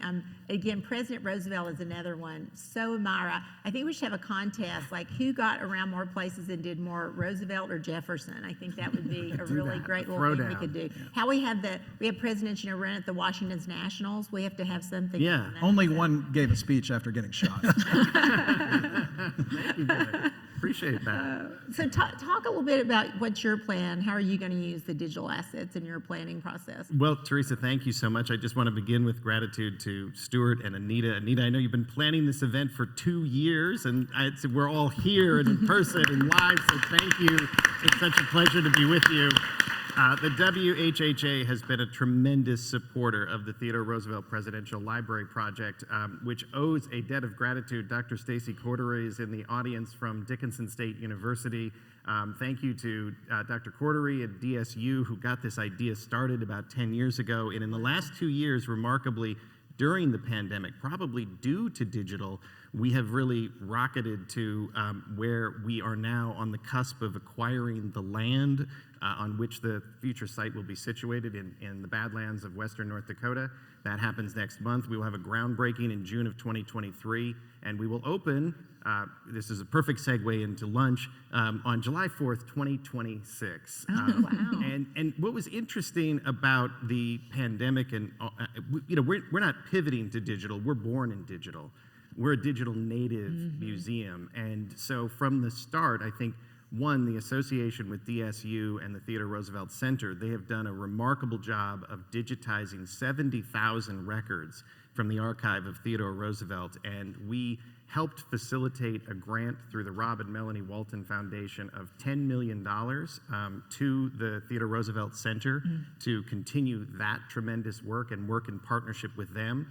And then for the museum itself, it just affords us an incredible opportunity to think about the digital native experience from the start. Yes. Our platform is leadership, citizenship, and conservation. And our goal is to bring people, yes, to Western North Dakota to get out into nature and to experience Theodore Roosevelt National Park, to go to the Elkhorn Ranch, the cradle of conservation. but maybe we get several 100,000 or several million to visit. There's 3 million at Mount Rushmore and 4 million at Yellowstone. So there's an audience that we can reach there. But there's 7 billion people on the planet. So we think of this as a pilgrimage and a platform. The platform is where we think we can take leadership, citizenship, and conservation to a much wider and greater audience. I'll end with one specific example. We think of this as a conservation library, sort of what Reagan is to defense, Theodore Roosevelt is to conservation. What is the one signature issue of the many great accomplishments? When that lends itself to getting outside, getting outdoors, getting in nature, and that might be the opposite of, say, digital. But we're working with some really interesting augmented reality companies who know that life is going to live with a device at your side or in your pocket. And so how can you actually use Theodore Roosevelt and the presidential site to come as a way to give let TR be an avatar of the outdoor experience, a guide to all the national parks or what you're looking at in all the areas of our state parks and other areas. So we're really thinking of this as a distributed digital site from the start. Yeah. Well, it's the metaverse. Everybody knows about the metaverse, right? Yeah. And that is really what we're going to be able to experience. So real-time polling, if you could do a digital, you didn't have to go there in person, but you could do a digital real-time walkthrough of this museum, would you go? Would you do that digitally? Would you be open to doing that? Yeah. So I love that because I think if you Stuart's going to probably kill me, but I have this idea of doing a passport for every student or everybody to get to every library, and you get something from the White House Historical Association as you reach these peaks, right? Because if we could get all of our students, or me, I would love to go through them. And you can do them in person or you could do them digitally. I think it'd be a great way to do that. Just want to add a bit to that. There are 2 programs, one in particular that talks very specifically to the AR or VR technology. We have a partnership with the UN called My World 360. So we actually have young people around the world submitting videos of their work, their life, where they live. That builds a level of empathy that you couldn't actually, you can't buy. Yeah. So the idea of bringing the sites to people versus just people coming to the sites, I think is an amazing thing to do. How you curate that with the social studies or the other subject areas and integrating into the curriculum for teachers and for principals, I think is a fundamental part of this. One last pitch, if I may, I would love to push here, is that we tend to force school administrators or teachers to play general contractor, which is that they have to curate and find all these pieces and make sense of it. Last panel talked about partnerships. The more we can do that in providing shovel-ready tools for teachers to actually use, the easier it is for them to actually make use of it. Just one quick example of that. We're working with a civics network right now, pulling in Facing History, Gilder Lehrman, iCivics, one platform that has tools from all these civics organizations. Think of a Netflix-like sort of playbook that teachers can use in Kabul. On the back end, there's a learning science engine that tells a teacher, this is a part of learning science that you're actually addressing. This is a part you actually maybe want to consider in building a particular lesson or unit of study. That kind of stuff is invaluable for educators. I think that's, because if I can really quick, Teresa, I mean, Jean-Claude, one thing that we're thinking about is not only putting those tools in the hands of teachers, but students, children are creators now, right? They're such a great idea. They're editing live on their devices, and they like to put together pieces of visual puzzles, very visual medium, and so we're thinking about inside the museum experience, learning from all of the wonderful presidential sites that exist, but how can they learn from doing? Yes. Theodore Roosevelt's a wonderful example, but let's face it, if they come out and cite facts and figures from Theodore Roosevelt's life, that doesn't really imbue them with the spirit of TR. We want people to learn not just about, but from Theodore Roosevelt's example, and then take that out into the digital world, where give them pieces of the great story so they can put together their version. That will tell their story through this example. Yeah. I love that idea because if you think about learning today, I do think students, even for me, I'm a visual learner, and to be able to create something where they can put that into their world, how does it relate to who they are at every level? And I love that you could do that. Their ability, if you could let them, find a student in every classroom that could be the leader and walk the classroom through and have that dialogue. And I think in a digital world, it's much more available. So, Dr. Pugh, in your world, have you thought about these ideas of how you bring more individuals into that experience digitally? Yes, I was talking to Gary. I said, this is what I think about every day. 24/7. Yeah, so one of the things that, this conversation brings up is the issue that we all face when we engage digital tools and technologies, which is building digital literacy skills. And so that's one of the areas that I emphasize both in my teaching and my outreach is that, the technology is there. And as you said, the metaverse is here. So what we need to do is take a step back and really hone digital literacy skills, media literacy, information literacy. But we can do that, excuse me, using the technologies at the same time. So again, it's that idea of thinking and doing simultaneously. One of the ways that I'm actively trying to bring more people into this space is I'm serving as co-PI on an Andrew Mellon grant that is called the Digital Ethnic Futures Consortium. And the entire purpose of this large grant is to support the work of faculty, librarians, and students who want to engage the intersections of ethnic studies and what we call the digital humanities, but could very much be digital tools scholarship broadly. Yes. So my emphasis in that is really to create intentional pathways into the digital public humanities. So not just assuming that students may take 1 or 2 courses and then be equipped to go out and to work at one of your sites, but to really allow them the opportunity to hone that through both curricular and co-curricular experiences, including one that I'm piloting now, which is taking students from a minoritized community within the university and bringing them on into this creative technology collaborative in which they are actively working on one of our ongoing digital public humanities projects, which is creating a data storytelling and mapping of Black-owned businesses throughout Orange County, California. I love that. So yeah, creating projects like that, because I think you're right. Students also are going to become the practitioners tomorrow. And the more they can see themselves reflected in the practice, I think the better the practice becomes. In the last panel, one of the things I thought they talked about, I am, a huge fan of iCivics. I just, love that program and teaching civics there to all of us still. They have just great curriculum.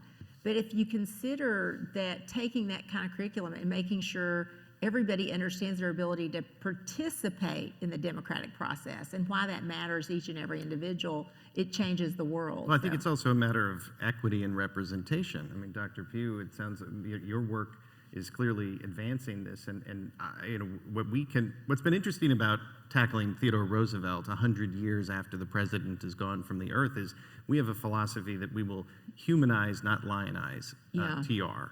And building in Western North Dakota, where there are the 5 tribal nations of North Dakota, have and allowed us to engage in an intentional dialogue about whose story is being told and how is it being told. Because often I think these institutions are seen as places where a story or a version of the story is being told and not the whole complicated story. And history, as was alluded to in the previous panel, is hard. History is complicated. Museums are supposed to do hard things.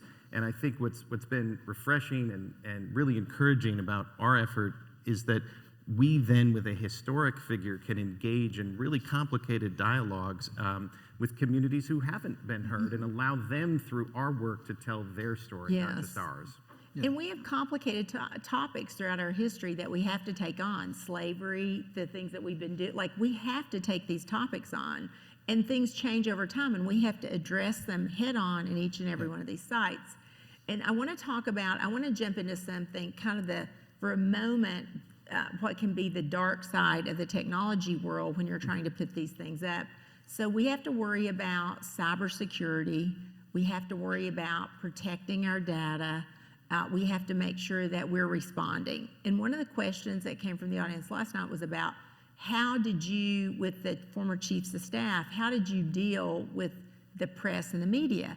Well, over this period of time, technology changed, right? You went from not really having Twitter, even great smartphones, and it definitely wasn't in the White House till President Obama got there. He was the first to actually bring technology in, which changed even the thinking in the way the White House operated. I remember them pushing out old computers and bringing in iPads, which was like crazy. It was like crazy day to do that. But for you, you have to think about that in your sites, in the world that you're living. How are you addressing, one, security of your data and information and making sure your sites stay up?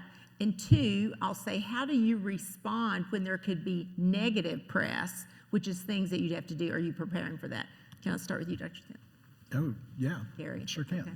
Okay. So to the first part about security, data security, one of the questions we had as we built out tools even online for students was also to make sure we're compliant with all the laws regarding what information you can or can't collect. FERPA. Yep, exactly, with FERPA. So, there was that layer of consideration, protecting the information and data of people.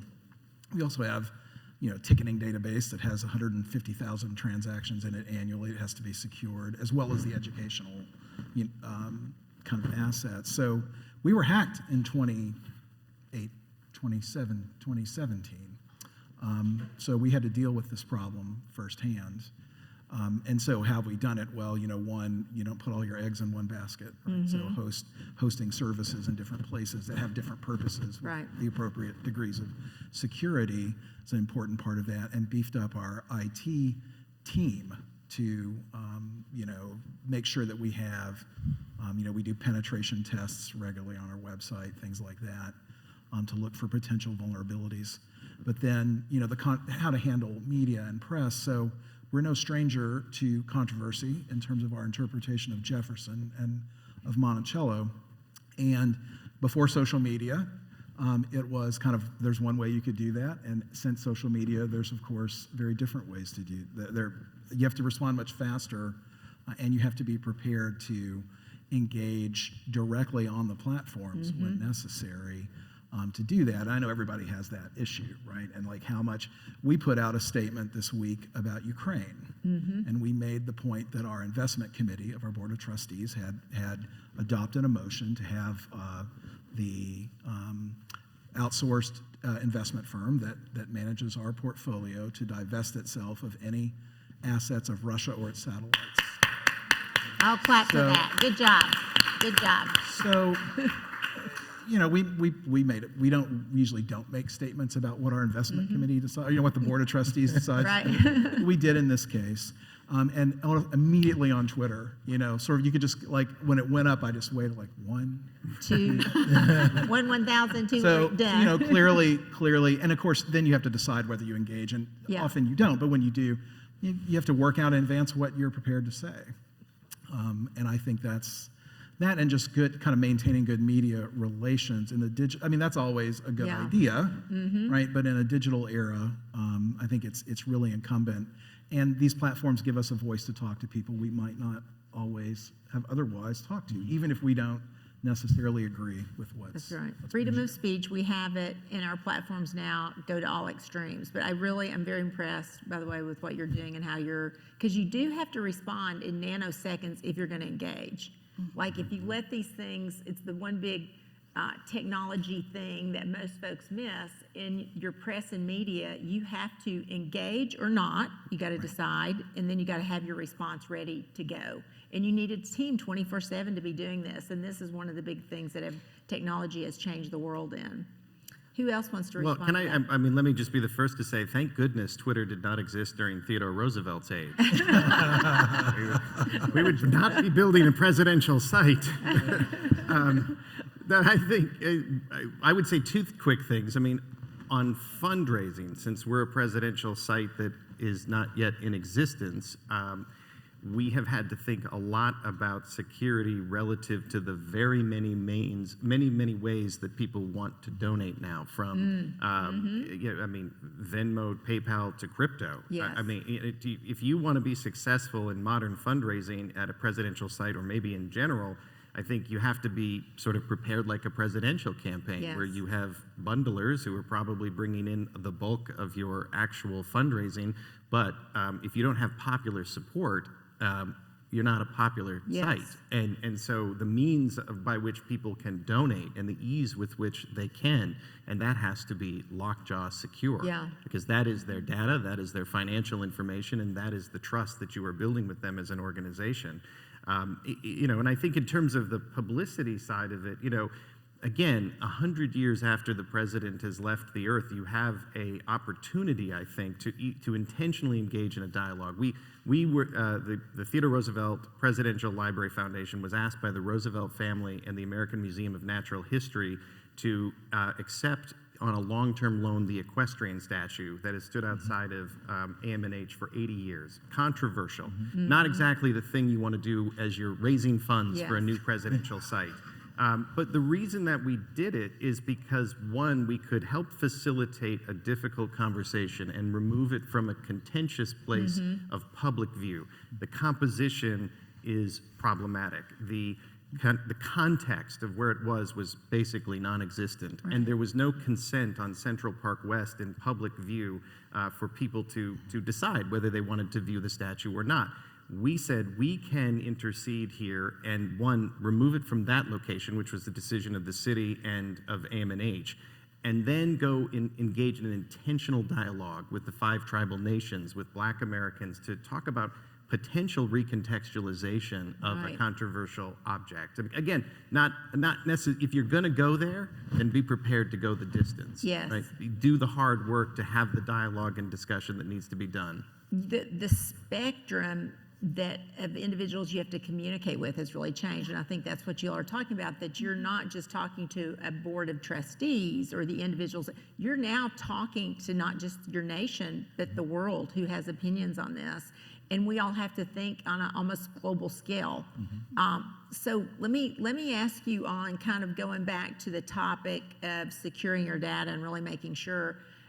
One of the things I had the privilege to do was starting our not-for-profit business at AWS, and one of the big reasons we did this is for that fundamental reason. We saw a lot of not-for-profits didn't know how to use technology to advance their mission, and I'm so proud that I see so many more using this.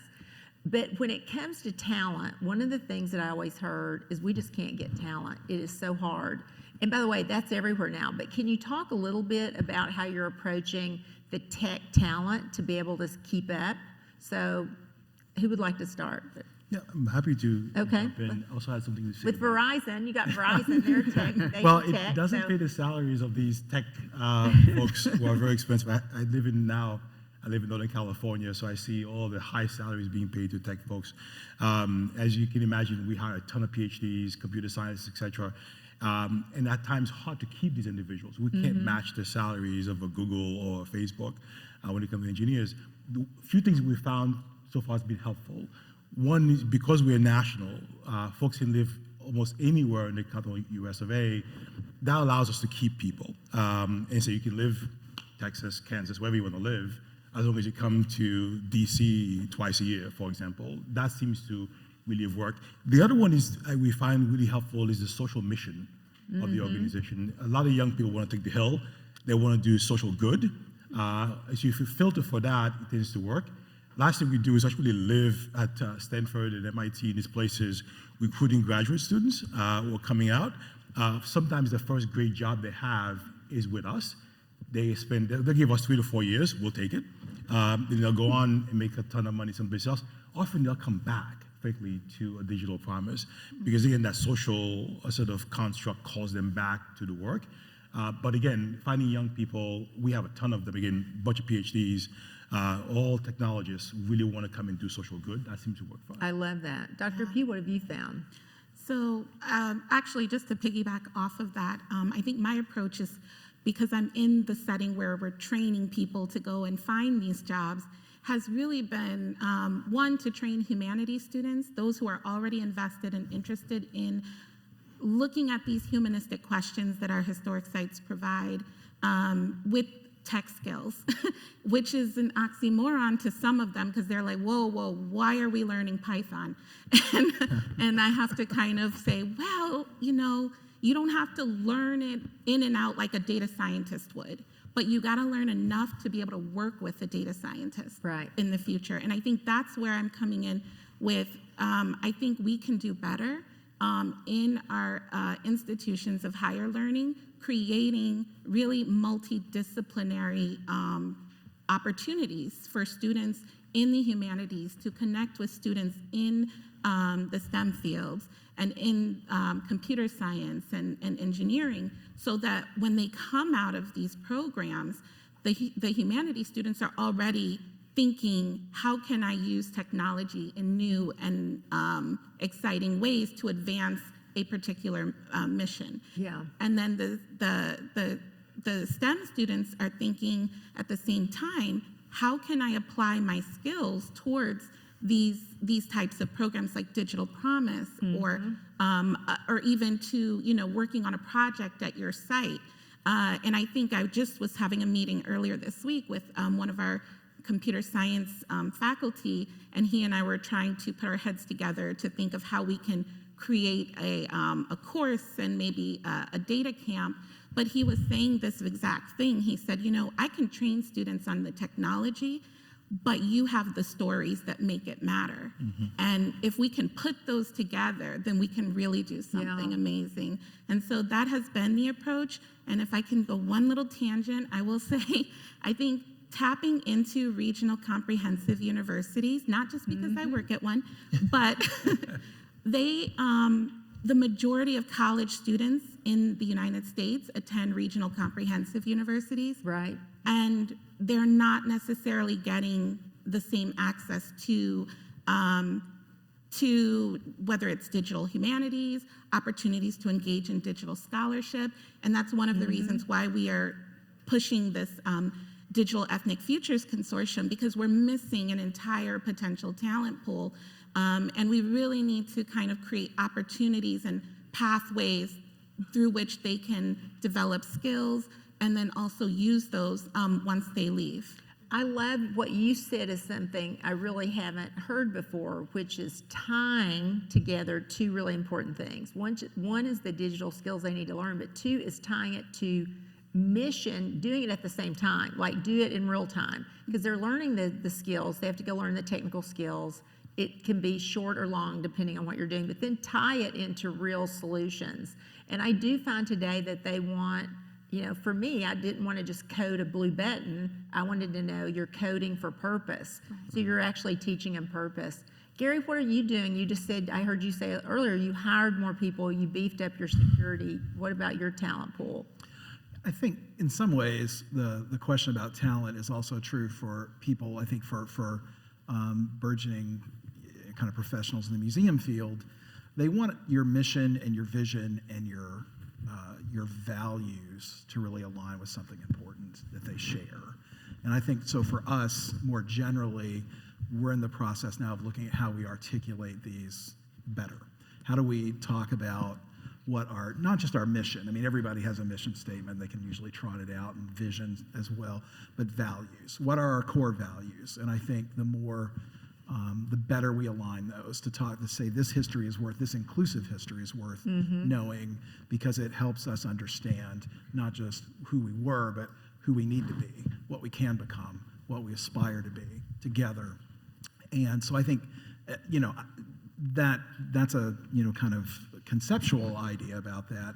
And I think for us, honestly, in terms of talent, we try to beg, borrow, and everybody we can. Steal is okay too. Steal. The University of Virginia is a good partner on certain digital projects, so their center, their Digital Scholars Lab is a tremendous resource for us for things like 3D, spatial analysis, scanning.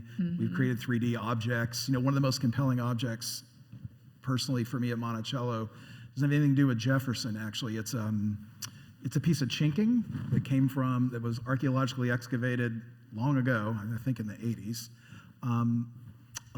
So clay placed between logs in a house, to seal it up, and you can see the fingerprints of the person who put it there.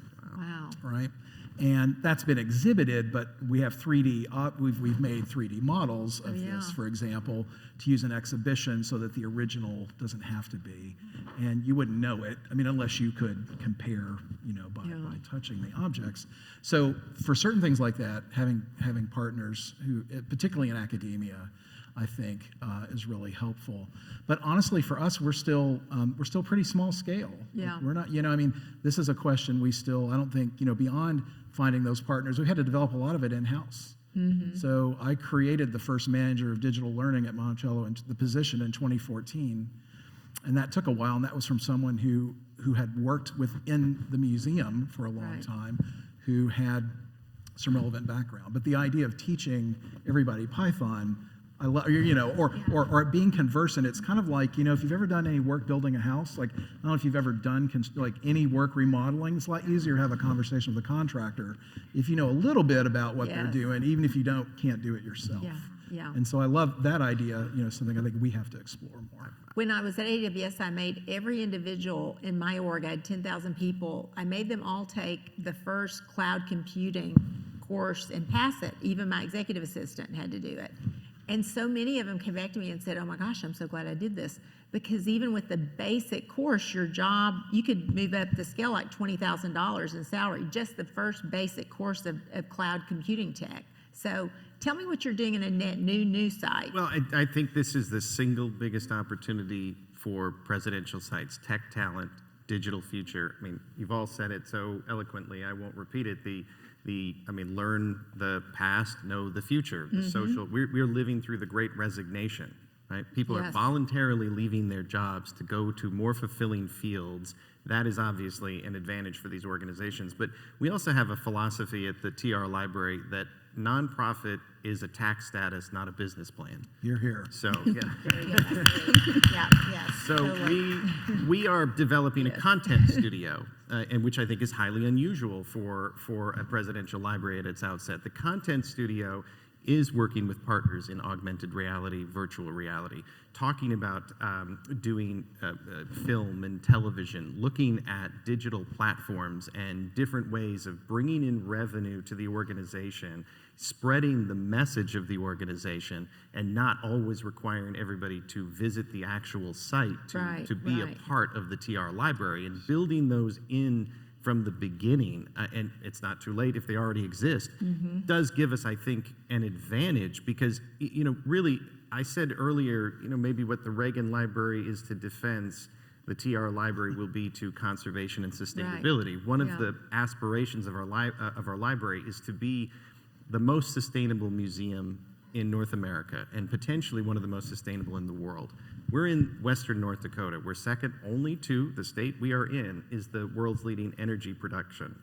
And that gives us a really interesting opportunity to have a conversation with the energy industry about the transition that we're all in, and who Theodore Roosevelt, who would have had one foot in the present and one eye in the future, would have certainly been a part of that dynamic discussion. And so there are issues beyond the history or what the history represents that I think each presidential site and each organization can think about and say, where can we reach a larger audience for that current discussion? And it's probably going to be through technology, tech talent, partnerships, and digital. And you really do have a unique opportunity from the ground up to create the most innovative, because you're not having to go back, is your point. You can create something that's very fungible and easy to manage with new tooling that you can bring on. I think one of the things I love that you pretty much all said is you can use that local talent. You have built-in talent with your universities that you can go use. And with that, I'm going to make a connection to partnerships, because we started talking earlier about partnerships. I'd love to know how you all think with each of your sites about partnerships, and how do you manage them and go get more? So Gary, let's start with you again. Yeah, we've had over the years partnerships with several institutions and nonprofits, and again, one of the first very fruitful ones in 2012 was with the Center for History and New Media at George Mason University, in terms of building a website for teachers, actually, that contained, it was based on an exhibition that we had at Monticello, and how they could utilize those primary source documents, both as text but as objects. Right.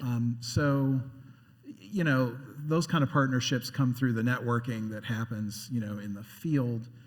Partnerships with, there are, you know, I'd say partnerships with for-profit entities are always a little more, they're a little more difficult sometimes. And there's been cases where, you know, we have found, you know, things that work well through, you know, networks of our trustees actually are a very good kind of source for those ideas. Partnerships with, there are also people who, you know, people want to pitch you a lot of things. You have to kind of vet those very carefully. But I think partnerships through networking have been really helpful to us in terms of advancing our scale or focus or particular technology. And you know, the other thing I'd say is we've done a lot of, so we built an app in 2015 about slavery at Monticello, and that app, we actually had funding that allowed us to go to developers and make small bets, because they'd say, oh, here's this feature that's going to be great, and we'd say, well, if we gave you this much, you know, not a lot of money, can we prototype that and test it first? You know, can we see it work on site? And if it doesn't work well, we went through 3 developers before we found the one we wanted. So things like that, those aren't exactly partnerships, but I mean, they've kind of helped us think about how to test and iterate before we adopt. Do you find one, or the other model works, do you have one person that manages all your partnerships, or do you have multiple, do you like parse it out? So we've attempted over the last year, my role in the organization changed to the one that I have now, in part to help do that, to try and centralize some of those partnerships and but they're still distributed. I have research colleagues in archaeology especially, who do all kinds of technical work through the Digital Archaeological Archive of Comparative Slavery. So they've built the data protocols, the back end, this method for allowing sites across the Southeast and the Caribbean actually to do this. Some of which are also presidential sites. So they're not all in one place at all. We have a lot, they're distributed based kind of on goal or mission. So Jean-Claude, let me ask you, how do you think about partnerships and manage them? Yeah, so we do a lot of work with partners because by ourselves we know we can't eat the entire elephant. But there are 2 things that we look for. One is actually solving a fundamental challenge, whether it be regional, local, or national, within the focus on that, and then see how we bring what we call a value network of partners together to solve that problem for a group of superintendents or something that has with adult workforce as an example. Right now we're actually doing work in Dallas around regional pathways. We're looking at the educator pathways from early learning to being a school principal. Right. How do we work with the industry, the Commit partnership in Dallas here, school systems, et cetera, to create a pathway for young people to go all the way up. So that kind of value proposition is what we look for. The other one is what we call mutualism, which is that for a partnership to actually work, both have to benefit. If they don't, it's not going to sustain. So what is in it for you? What's in it for us? So the impact is primary. The second, frankly, making sure that all parties are benefiting from the partnership. Otherwise, it doesn't sustain. Do you have, I'll ask Dr. Pugh and Ed, do you have technology partnerships in particular that you've tried to just drive? Because sometimes I know tech companies can be hard to work with, and then you got to manage a bunch. Yes. So when you said partnerships, right away I was thinking, oh my goodness. So thankfully with this, through the Digital Ethnic Futures, I was able to create a position, part-time, but it's still a position, for someone to help manage the partnerships, because before it was all me, and I was getting like very excited but overwhelmed. And so one of them that we did is a partnership with actually a student-run nonprofit called Bit Project. And they are students who are pursuing degrees or recently completed degrees in computer science and software engineering. And they are looking to teach non-tech folks those same skills. So we partnered in 2020 to design a curriculum that actually integrated narratives or actually existing projects like the Slave Voyages Project the Freedom on the Move project into data science curriculum for humanities or non-tech folks. I'll put it that way. That's good. Yeah. So I was just going to say, though, to bounce off of Jean-Claude's statement, is that I think with what I've seen is we do a lot of community engaged digital public humanities work. And so managing partnerships where we have like funders and foundations that partner with us, but then we also just have community members and their local libraries or their local kind of organizations that are just cultivating and retaining the local history. And so we recently did one with a performing arts center in Costa Mesa, but they're all varied. And what I think you pointed out is knowing kind of that mutualism is important, and then also knowing that you're going to have different partners for very different reasons, but partnership is definitely the path to go on. It can lead to grants, it could lead to new initiatives, it could lead to recruitment. So so I can't emphasize the necessity of I partnership love that. Ed, what about Well, you? I And know then we- I have one speed round for you. Okay, before we take because I questions. know we want to get on to the Q&A, so I won't take long and just simply say, well, first, raise your hand if you work for the TR Library okay, so we have, there's 4 of them here, and they have been instructed that they are not to leave Dallas with a single business card. Excuse me, sorry. They can't get on the plane if they have a business card left. So meet them, I like talk to that. them. We are in the business of partnerships. We can't survive without those partnerships. And there's a guy that's associated with the TR Library over there, too, Joe Wiegand. You should get to know him, too. I love that. By the way, I have allergies. I promise it's not COVID. It's allergies. So, Legally required okay, to say this that. is a speed round, and they don't know what I'm going to ask them. But after talking to Ed this morning, I had an idea for each one of them. Can you tell me a book that you would recommend to the audience to read about your area, something that you get super excited about? And I'm going to start with Ed because I know he knows the answer because he gave me 2 this morning. I mean, this is the challenge with Theodore Roosevelt. There's so many great books. Obviously, the Edmund Morris trilogy is fantastic, beginning with The Rise of Theodore Roosevelt. If you're going and you want a good beach read, I mean, you can't do better than Candace Millard's River of Doubt. We can go on and on and on. Non-TR subject, I'd say These Truths by Jill Lepore, probably the best read I've had over the last 18 months. Good. Jean-Claude? Just very quickly, there's a book called Think Again. I forgot the author's name, just finished it. That really teaches people how to step back and rethink. Uses the BlackBerry as a great example of why we need to rethink sometimes. Wow, I love that. The Digital Black Atlantic came out last year. I have one essay in it, so I am plugging it. But I think it gives an overview of how also these discussions are being had specifically within Africana studies, Black studies. Oh, that's awesome. So I guess for thinking about Jefferson biography, I'll have to go with Meacham's book. John Meacham's Thomas Jefferson, Art of Power. It's a very good book at talking about how Jefferson used, as John says, the medium of his age effectively to communicate ideas and ideals to affect change. And I think that's a good one. that's true. I'd say Cal Newport's deep work, because I feel overwhelmed by emails and I refuse to let the IT people put the chat, like for a long time I wouldn't let them put Microsoft Teams on my computer because I don't want that blankety blank chat function working. So like how to create space to think, I think is a real challenge for all of us. And I found this book to be, I don't know that I really practice it enough to preach it, but I found it inspirational. Great. So you line up for questions, but mine I'm going to say, if you haven't done Wine in the White House with Fred Ryan, you got to do it. It's fun. and Fred might even do fireside chat with a group of people if we could get you together. So, all right, let's take some Q&A. Who has some questions for us? All right. Hi, my name's Christy Weininger. I'm from the Rutherford B. Hayes Presidential Library and Museums in Fremont, Ohio, so thank you so much for all your commentary. I just wanted to quickly mention, and I'm looking around the room, I see some partners here that worked with us on a project last year when schools were not allowed to do their tours of presidential sites anymore. We partnered with some groups on a program called Road to the White House, and many of us were closed. And so this was a way it had a strong digital component, but now that I've heard all of you, I think it could have a stronger digital component. But it connected, there were about 10 sites. We've got 8 presidents in Ohio that we gladly share with a couple of other states. I see Indiana over there. Benjamin Harrison was one of the sites we partnered with.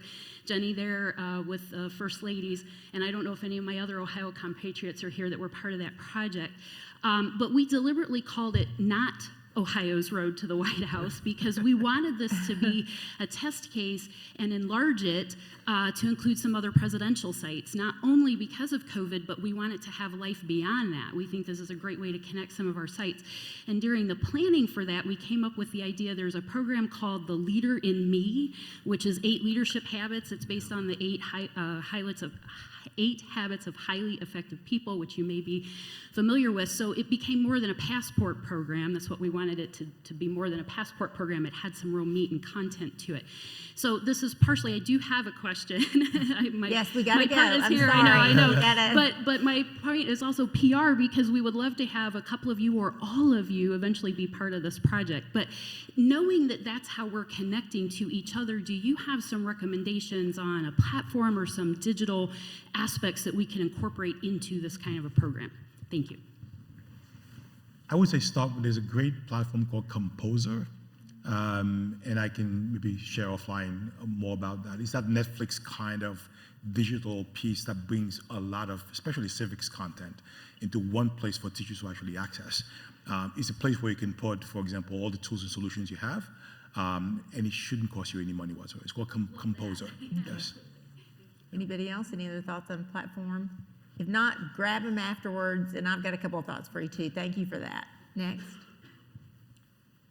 Good afternoon. My name is Tracy Messer with the Calvin Coolidge Presidential Foundation. Thank you all for being here. One of my earliest memories of American presidents and technologies was going to Disney World and first of all wanting to go to the Hall of American Presidents, all of the things there.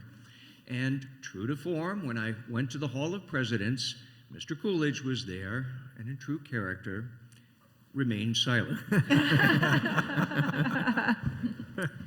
But Mr. Coolidge had a lot of things to say, and I'm looking forward to the day that we may actually have hologram technologies that will be truly interactive, where we can learn more about each of our presidents. And dare I say, there may even be a capability in the White House to summon up any one of the presidents who may be a counselor in a time of crisis when they have unique knowledge. So do you know of any efforts through places like MIT or other Georgia Tech who may be working on creating holographic presidents? Yes. So I'll just say very quickly, Local Projects is the interpretive firm with whom we're working. They did the Greenwood Rising, the Tulsa Race Massacre in a museum in Oklahoma. They did the Legacy and Justice Museum in Alabama, did the media for 9/11 along with our architect Snowhetta in New York. Fabulously creative, on the bleeding cutting edge of technology, hologram, visuals, and others. So Local Projects would be my recommendation. Yeah.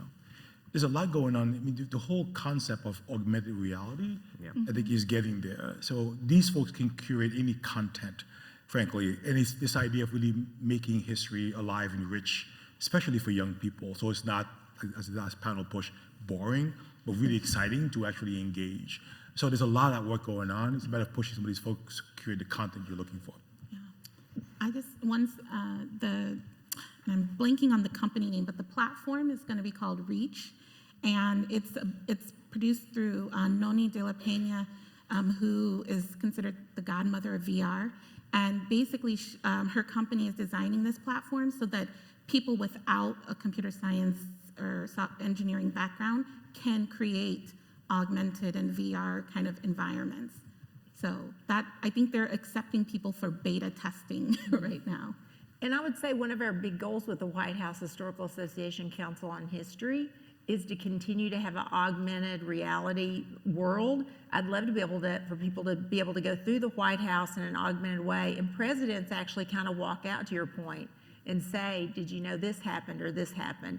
And we are already there. That can be done. We just have to find the right companies to put it together. But it's not a technology issue anymore. It's a pro-serve, how do we do it, how do we fund it kind of project, if that makes sense. Exactly. So thank you, that's great, by the way. Next. We only have to make the technology cheaper for folks socially. Yeah, or make them do it in kind as much as possible. We will have to support it, but if we can get them to help us put it together, and then we just provide the support to fund it afterwards. Awesome. Great. Good afternoon. I'm Nate from the Clinton Foundation. I've got two questions. One, how do you define a virtual visitor? It's been quite controversial. Is it a 1 second view? Is it a reach? Is it a click? And then secondly, any advice on how to evaluate the effectivity of your online resources? Is it through surveys, or is there a unique thing we should be looking for as success in digital learning? I'll jump on that. One of the things that we've begun to really do is use Google Analytics to see how people are actually interacting with the different tools and solutions.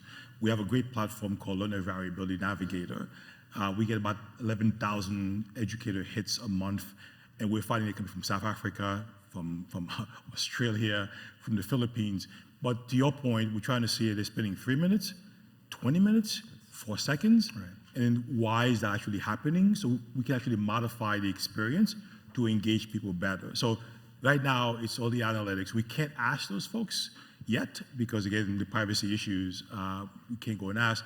But we're seeing schools of education in South Africa actually accessing a particular tool. Then the question of us becomes, how do we actually change the experience to get folks to stay longer on the platform? I think I couldn't agree more, Jean-Claude. Measure engagement, not visits. Yeah. Because they can only click for a second, so it's got to be time on that they spend on one. And mostly, almost every application now that you run should have analytics with it, and then you can roll it up through a tool like Google Analytics, which allows you then to be able to see what did they click on, and then what did they stay on, if that makes sense. So And how they enter yes, the site too. yeah, how where did get they to come you. from, which is good, and what parts of the world, if you can look at their IP addresses, which is nice. Hi, I'm Allison Holland. I created and host a podcast called the Kennedy Dynasty Podcast. It's about their history and legacy, and I'm completely different here because I didn't come from a history background at all. I was in marketing. I clicked a Netflix documentary one night and was hooked, and that's what happened. And so now I have a real passion for teaching people about history and how important it is for our generation to learn. And I've realized in my audience a little bit that people come for an episode about Carolyn Bassett's style and stay to learn about the new frontier. So I'm curious, what are some of you guys' plans and strategies for taking this awesome digital content that you have and putting it out to people like me that just need that little spark, need to click it, and then have a whole world opened up to them? You go where the audience is. I mean, what you're doing, Allison, is exactly what I think every presidential site is or needs to be doing, right? Is to create content not in the form that we enjoy consuming it, but the audience does, and put it on the platforms and places where they're likely to not just have to seek it, but to serendipitously find it. I mean, that's the big difference in social media is not a network of channels you choose. It's content that is curated to your liking. And so we need to put content in the places where the audience is consuming it, wants to consume it, and in the form that they want to consume it, not the way we do. Anybody else for? Go ahead. Oh, I was just going to say one exercise that I have students do. Digital storytelling is phenomenal. There's so many ways to do it. It can go a long way. And one thing I challenge students to do is, especially students who like to write and be verbose, give me a digital storytelling that I can post to Instagram that walks me through 2 minutes in history. That's it. And sometimes that's like the spark that some audiences need, and they see that, and then they're coming back for more. I like what you're doing in terms of connecting different generation with a earlier generation, even if it's fashion or time bound, like the Gilded Age. You're going back and connecting from today, yesterday, and yesterday to today, and I think that's a really good strategy. Next, this is our last one. We're down to 1 minute and 50 seconds. We're on target. Hi, everyone. Panel, thank you for such a great discussion. My name is Samantha Hunter-Gibbs. I'm the Director of Education at the White House Historical Association. And since we're having this fantastic conversation about making history accessible with technology, I did want to point out that just outside this room at our Rubenstein Center booth, we do have available with our Oculus headsets a VR immersion into the White House and the public spaces there. So I invite you to all check that out while you're here. Yay. Yeah. Yeah, part of the great work that team is doing. So if you will join me one more time in giving our panelists a big round of applause and thanking them for their time. Thank you. And I just want to say thank you all for taking the time to come, and please give us feedback on other topics that you'd like to know in digital or tech. We'd love to know it. I know Anita would like the feedback as well. So thank you all again. Enjoy the rest of the day. Thank you. We have 45 seconds to go. Please join us in 15 minutes in the Grand Ballroom for the America 250 lunch program. Thank you.